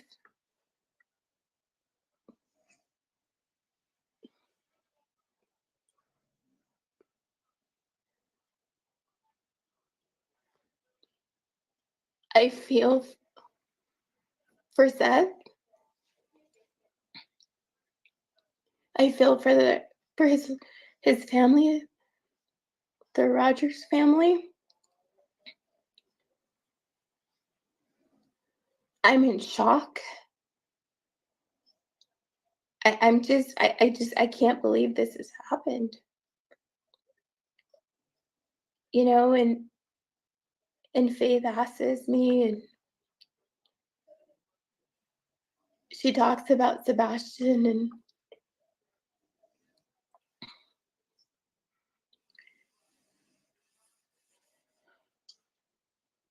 and she asks me, Mama, are they gonna find him?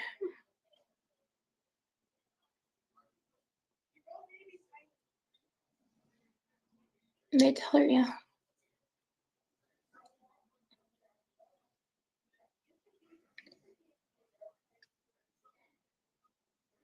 I've talked to Seth on a parent-to-parent level. And we talked about some things that, we both, we shed some tears together, and just the pain in his voice.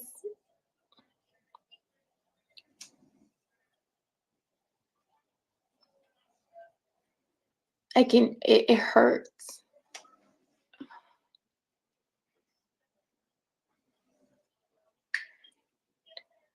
But I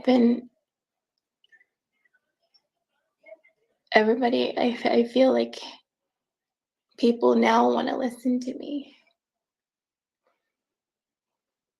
People now want to hear my voice when I've been saying the hurtful things that were done to my children and to myself. Nobody wanted to listen to me before. And now that this baby is missing, you want to listen to me now? You want to ask me questions now?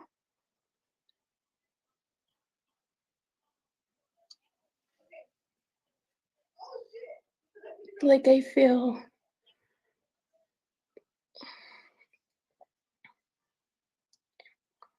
just feel helpless. Like I don't know what to even think anymore. I see all these things that are being said, and the things that people say, and they have every right to say that. They have every right to speculate.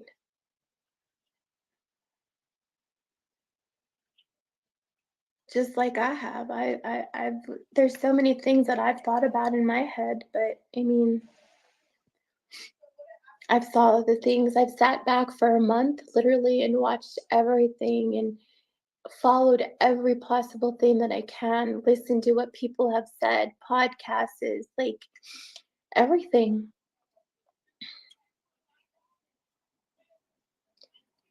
And I,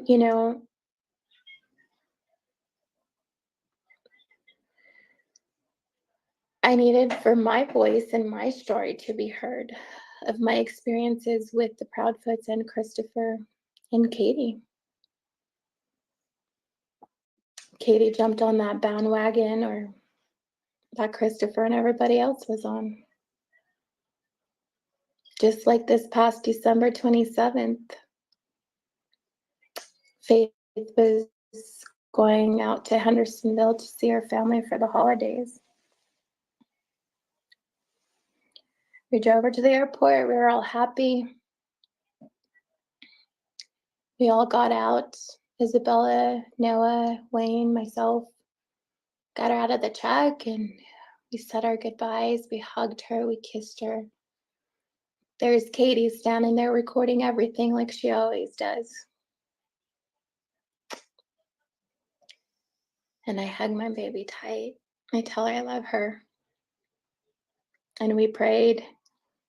We asked God to keep Faith safe and bring her home safe to us. So as she went with Katie, I had somebody that Christopher, Katie, and his lawyer hired. His name is Michael Tinker. He served me with paper. And he tapped on my window and I just rolled it down. And he said, "Are you so-and-so Gomez?" I said, "Yes." "Why?" He said, "Because you've been served." And the first thing I thought of was, they're going to take Faith. I got out of that truck so fast and I ran into the airport. And I was yelling through the airport that she was going to kidnap Faith. Katie and Faith were standing at the Southwest counter. And I told them, I said, "She's going to kidnap my baby." I grabbed Faith on the left side of her hand and I ran with her through the airport. And all I could think about is, I got to get back to the truck. And here comes Wayne, Noah, and Isabel running through the airport just to come and see what was happening. And oh my God, my mom, like first thing she thought of was like, and Wayne thought was like, oh my God, Nina's gonna just lay her out. I ran by, and Katie was coming right up behind me, and the guy, Michael Tinker, he stood there trying to flag me down and still trying to serve me with paperwork. In that moment, I'm just thinking about, they're going to take my baby and I'm never going to see her again. So I got to the truck. I called APD. During the holiday season, APD's at the airport. So they came within like 5 minutes. Officer Cordova had showed up and was talking about asking questions like what was happening and asked if I had a parenting plan on hand. And I'm like, wait, I mean, when I'm just supposed to carry my parenting plan? I mean, and he said, is it his time sharing or yours? And I said, it's his. But I said, why am I being served? And still at this point, Michael Tinker was still trying to give me my paperwork and I wouldn't take it. So he got very upset, lifted up the windshield wipers and threw the paperwork right under there. At this point, my kids are crying. I'm crying hysterically. And there's Katie smiling away and recording everything.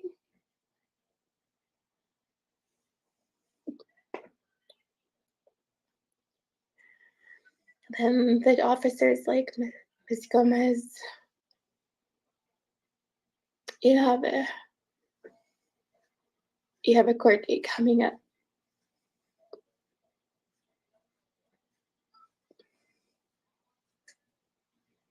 And if you don't want the judge to be upset with you, you need to let her go.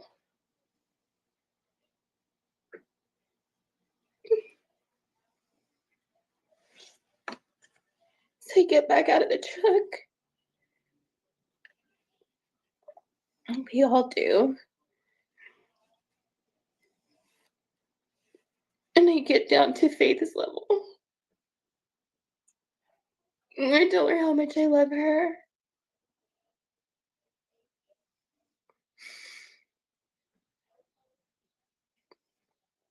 And that mommy's gonna always keep fighting for you. And don't ever for 1 second think that mommy does not love you.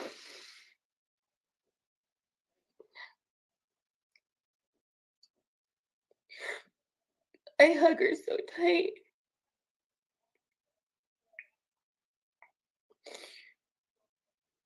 Because I don't know if that's the last time I was going to see my baby.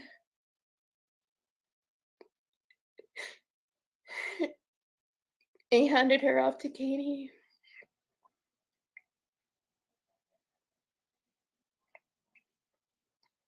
And she left.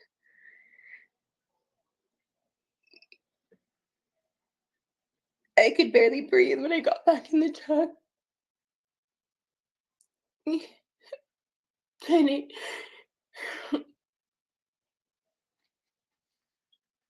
to think about, what do I do now? What do I do if she doesn't come home? How am I gonna get her home?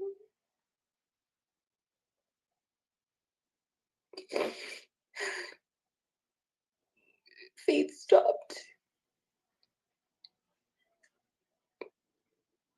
And she looked at the truck driving away, and Wayne looked back, and she probably thought, is that the last time I'm gonna see my family?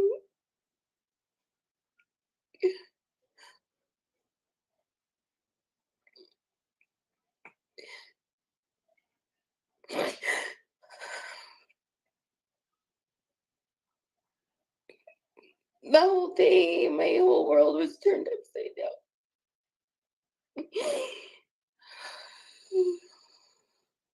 I thought about everything that played in my head, like a movie.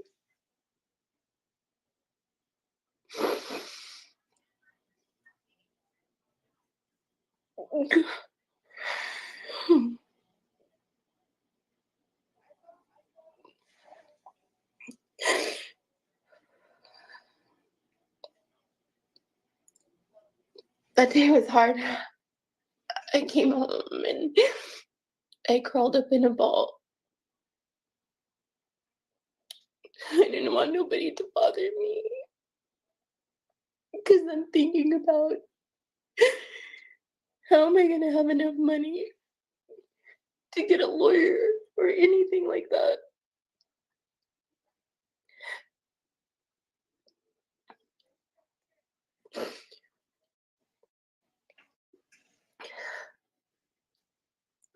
So what they did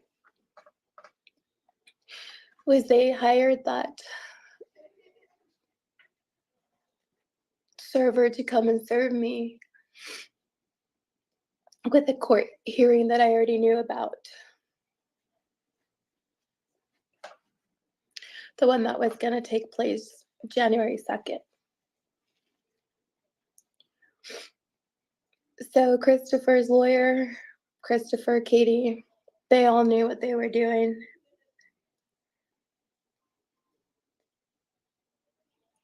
They premeditated this again. They wanted me to go crazy. They wanted me to say hurtful things so they can go back to the courthouse and to the judge and say that I was unstable, that I'm mentally, something's wrong. And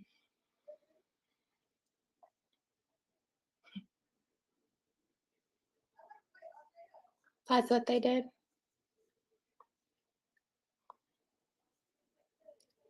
Christopher and Katie and his attorney asked that I get evaluated by a psychiatric doctor.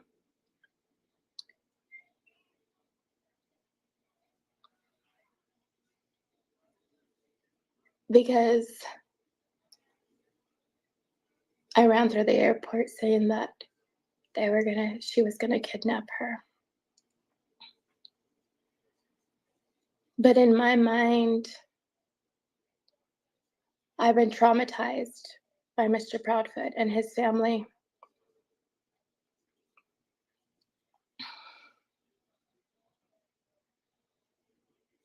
And I brought back trauma.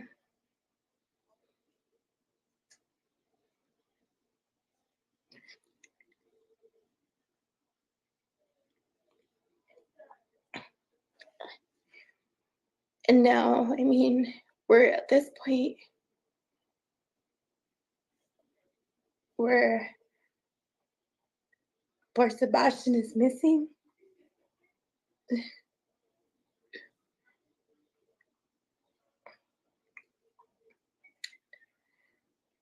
And everybody, you know, the judge and, you know, other people are telling me, don't talk about this issue in front of Faith. She's too young, she's traumatized. Christopher doesn't talk about that to her. He doesn't tell her that her stepbrother is missing. Not once has he said anything to her about it.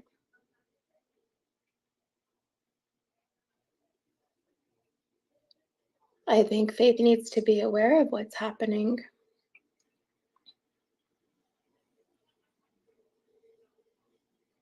She did talk to Sebastian when she had FaceTimed Chris and he was at his house.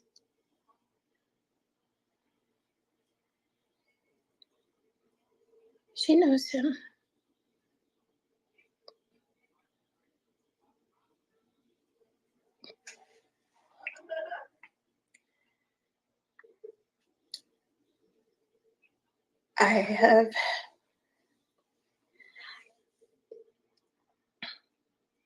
I really don't know what to say at this point. Like with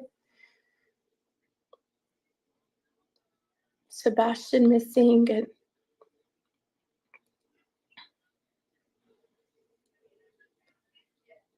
the situation with Faith,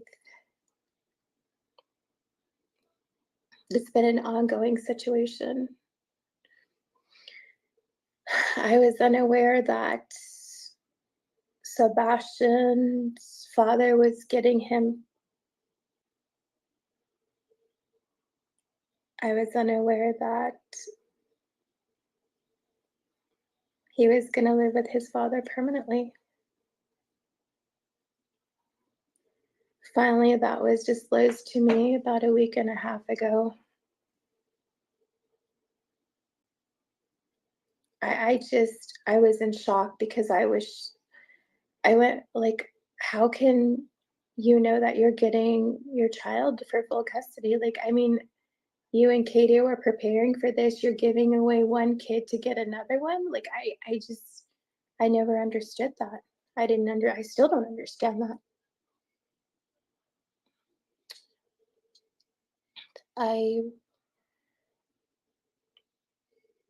I was in shock when I heard that, and I also, you know,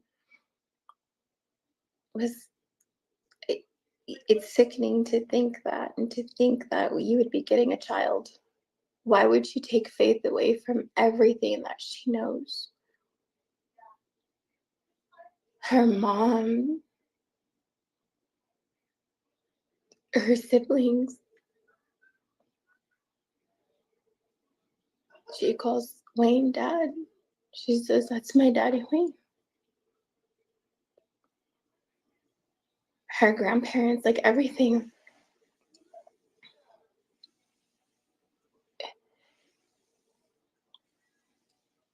I don't, you know, I was lost, and now the more and more I find out, it just makes my stomach turn even more. Like, going back to this court hearing that we had, we never got an extension on the restraining order. But I believe that we should have. I did, because I don't know what Christopher nor Katie or the Proudfoots are capable of doing. It's, for all I know, they could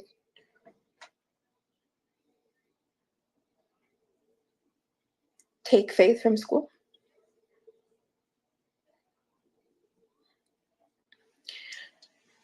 I do right now have temporary full custody of Faith till we go back to court.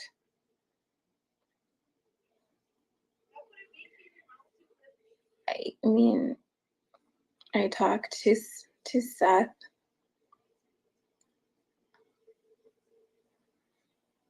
And I've always told him, I reach out to him and I let him know, you know, we're here, whatever you need, let us know how we can help you.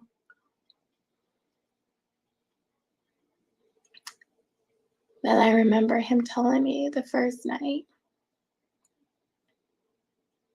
that I reached out to him, or he reached out to me, and he said, you can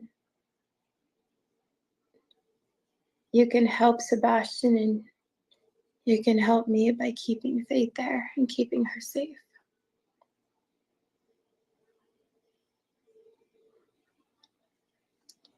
When you hear that from another parent and the situation that's going on,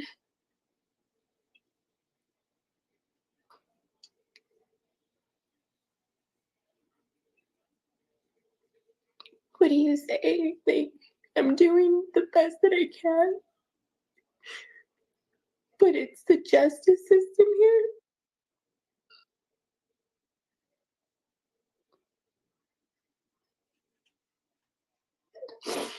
My biggest fear is that somebody's gonna make the wrong decision for Faith and she goes out there. And what am I gonna do? What if something like this happens to my baby?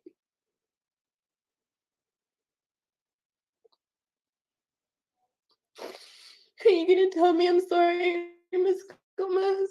I made the wrong decision?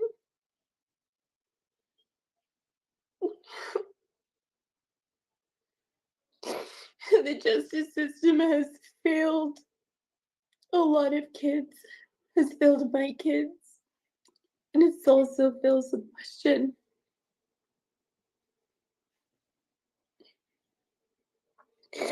I've been fighting this since Faith was a newborn, and I'm still fighting it. I don't know what it's gonna take.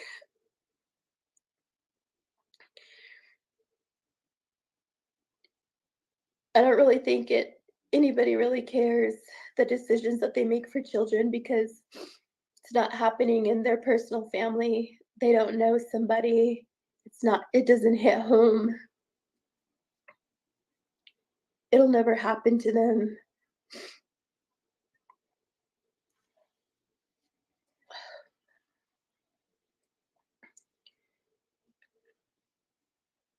A lot of these people always tell me, Don't show your feelings in court. Don't be emotional.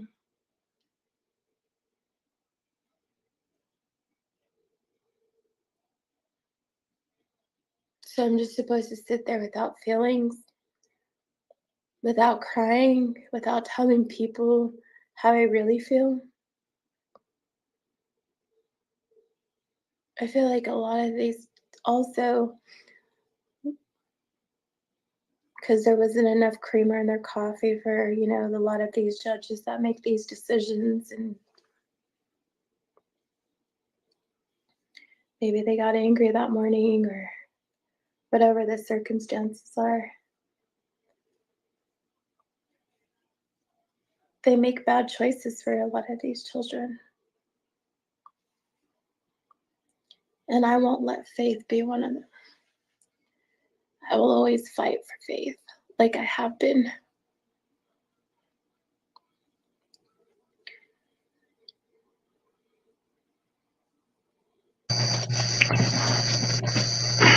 All I wish right. people would open up their eyes and listen to when people are saying it's not a good idea.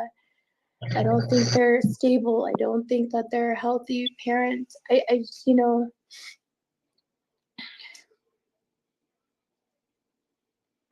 I think it's wrapping up, folks. because look at what happened to Sebastian.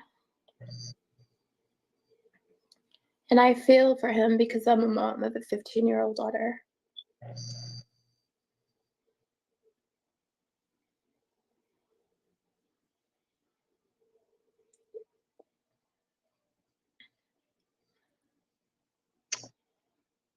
I hope and we pray every single day for his safe return.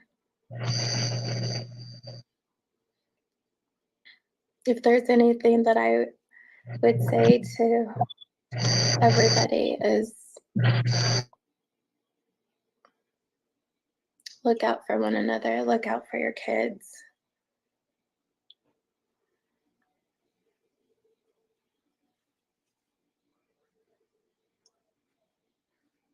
And no relationship is worth your children's relationship at all. At all.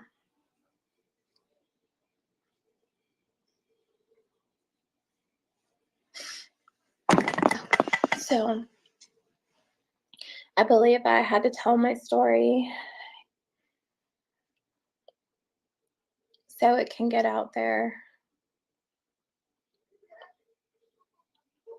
because it still haunts me to this day. It haunts my children. It haunts our everyday life. We don't live a normal life. We're always living on the edge because of Mr. Proudfoot.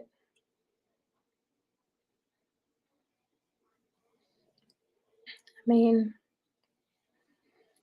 his mother wanted to pay off the daycare, buy them some new playground equipment, just so Christopher and his mom can stay there longer to see Faith.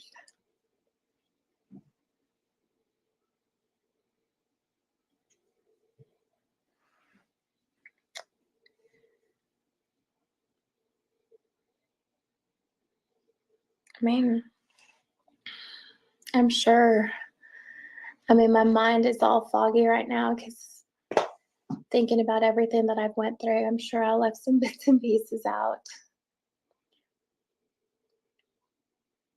But I know what I've experienced, and it wasn't a good experience at all whatsoever. So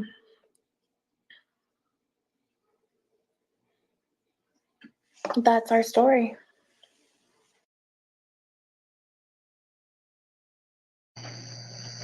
Okay. All right. JLR.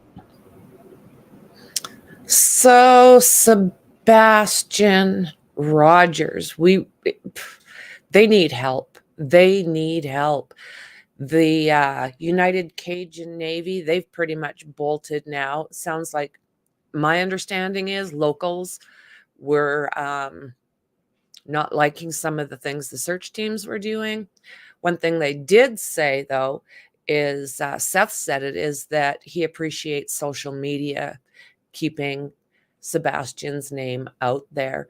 So I've had the information up for a while on Sebastian. He's 15 years old, 5'5", 120 pounds, black long sheet sleeve shirt, black sweatpants, white stripe.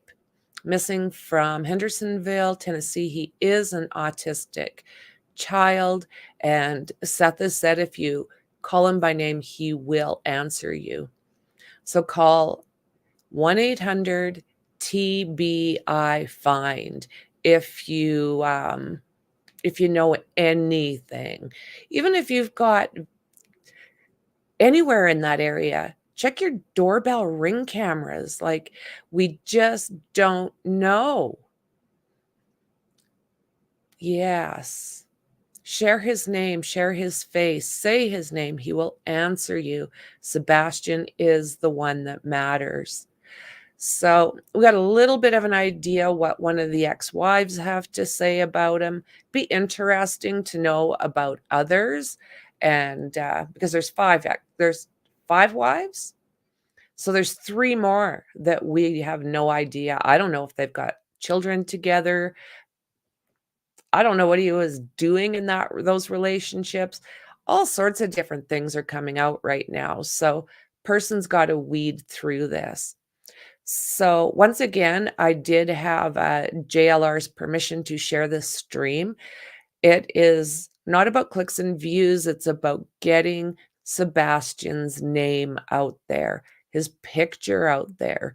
Share this on your platforms. Share JLR's on your platform.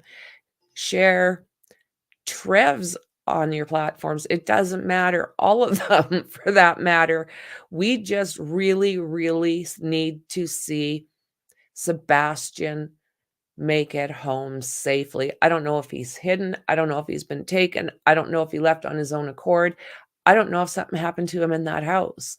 I know nothing. There are documents out there that Katie has put out. They're interesting, some of the things that she's saying in these documents. I'm going to go through them a little bit better before I put them out. I also sent them off to JLR, so he might also put them out. Again, yes, as Mom says, we are stronger together. Mom did a very, very good live last night, talking with the mother of an autistic boy. Check her out. Again, as I always say about Mom, she is one of the best advocates out there. So make sure you check her out. I appreciate that, Cal. Thank you ever so much. You know, people really need to know about this. If the Cajun Navy, United Cajun Navy, has bolted, then they need search teams. They need help. It's probably best to find out where approvals are as far as, oh, good job. Good job. Yeah. I watched it last night on my TV. It was awesome. Yeah, really, really awesome. So yeah, they have bolted. I don't understand it. I know that if for 2 seconds, if my ex-husband had have tried taking my child, I would have been in trouble because I'd have been busting his flipping door down. Straight up. You know, you just, oh lordy. No, distance does not matter. I mean, we just need to get his face out there, get his name out there. Maybe we can get some more people that are able to search. Yes, he did. Pascal interviewed Seth again, did he? Because he did one the other day that was really good.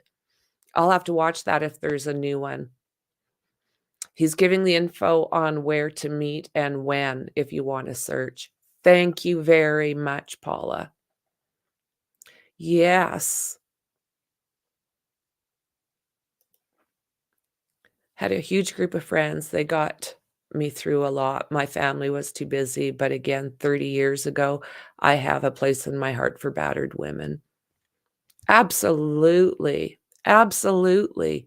You know, a lot of us have gone through different things through life, and it's those experiences, depending on which way you go. I mean, you could go the bad way, but I think most of us, or a lot of us, choose to turn it around. It gives me purpose to try and get these names, these faces, get them out there. My my channel is just small and growing. JLR's got like 190,000, I think. Um, who were we just talking about? Pascal's got a really good following. So yeah, it's all about Seth and Sebastian and getting justice for them, you know. There are still organized searches. It's on Twitter. One of the guys that's not still with UCN stayed with his. Oh, very nice. Very nice. Oh, I'm glad. I'm glad. We've got great chat, and we do I try very hard to keep it up to date and important information. I'm not one who's into the drama. As you can tell, our chat, it's fact, or if it's not facts, we are analyzing a situation and getting our own take on it. Yeah, you know, they're just so important. And it'll grow organically. You know, I hope that people are willing to share out this stuff because it is for these kids. So, yeah, it's a very respectful chat. Very much so. Very much so. I adore every single one of them. I truly do. A lot of them have become family to me, and we will continue to do this. You know, I will be streaming again later today. I'm going to poke around, see what else I can find. I'm also going to go through the documents that I've got, and I'll probably share those with you later. Yes. We try to keep it about the victims and bounce ideas off each other. That's right. That's why it's the think tank, right, friend? We come in here and we bounce ideas off of each other. You know, we are not telling anyone how to think. It's just, you know, our take. And we never in a million years will give somebody a bad time if they've got a different opinion than some of us, because all opinions are appreciated. Your opinion could just be that small piece that puts that together or changes an opinion, and it's all great. It's all great. So guys, I really did enjoy having your new faces in here. You're great people. And welcome to the think tank. You're going to enjoy chat. And like I said, we are going to do our best to keep updated on this case. You know, Madeline Soto, there's still some things coming out about that are a little creepy, and maybe we should talk about. And some other cases, Caleb, you know, there's a lot going on right now and a lot of families that need exposure. So thank you very much for spending the morning with me. I appreciate you, and I will see you all in the next one.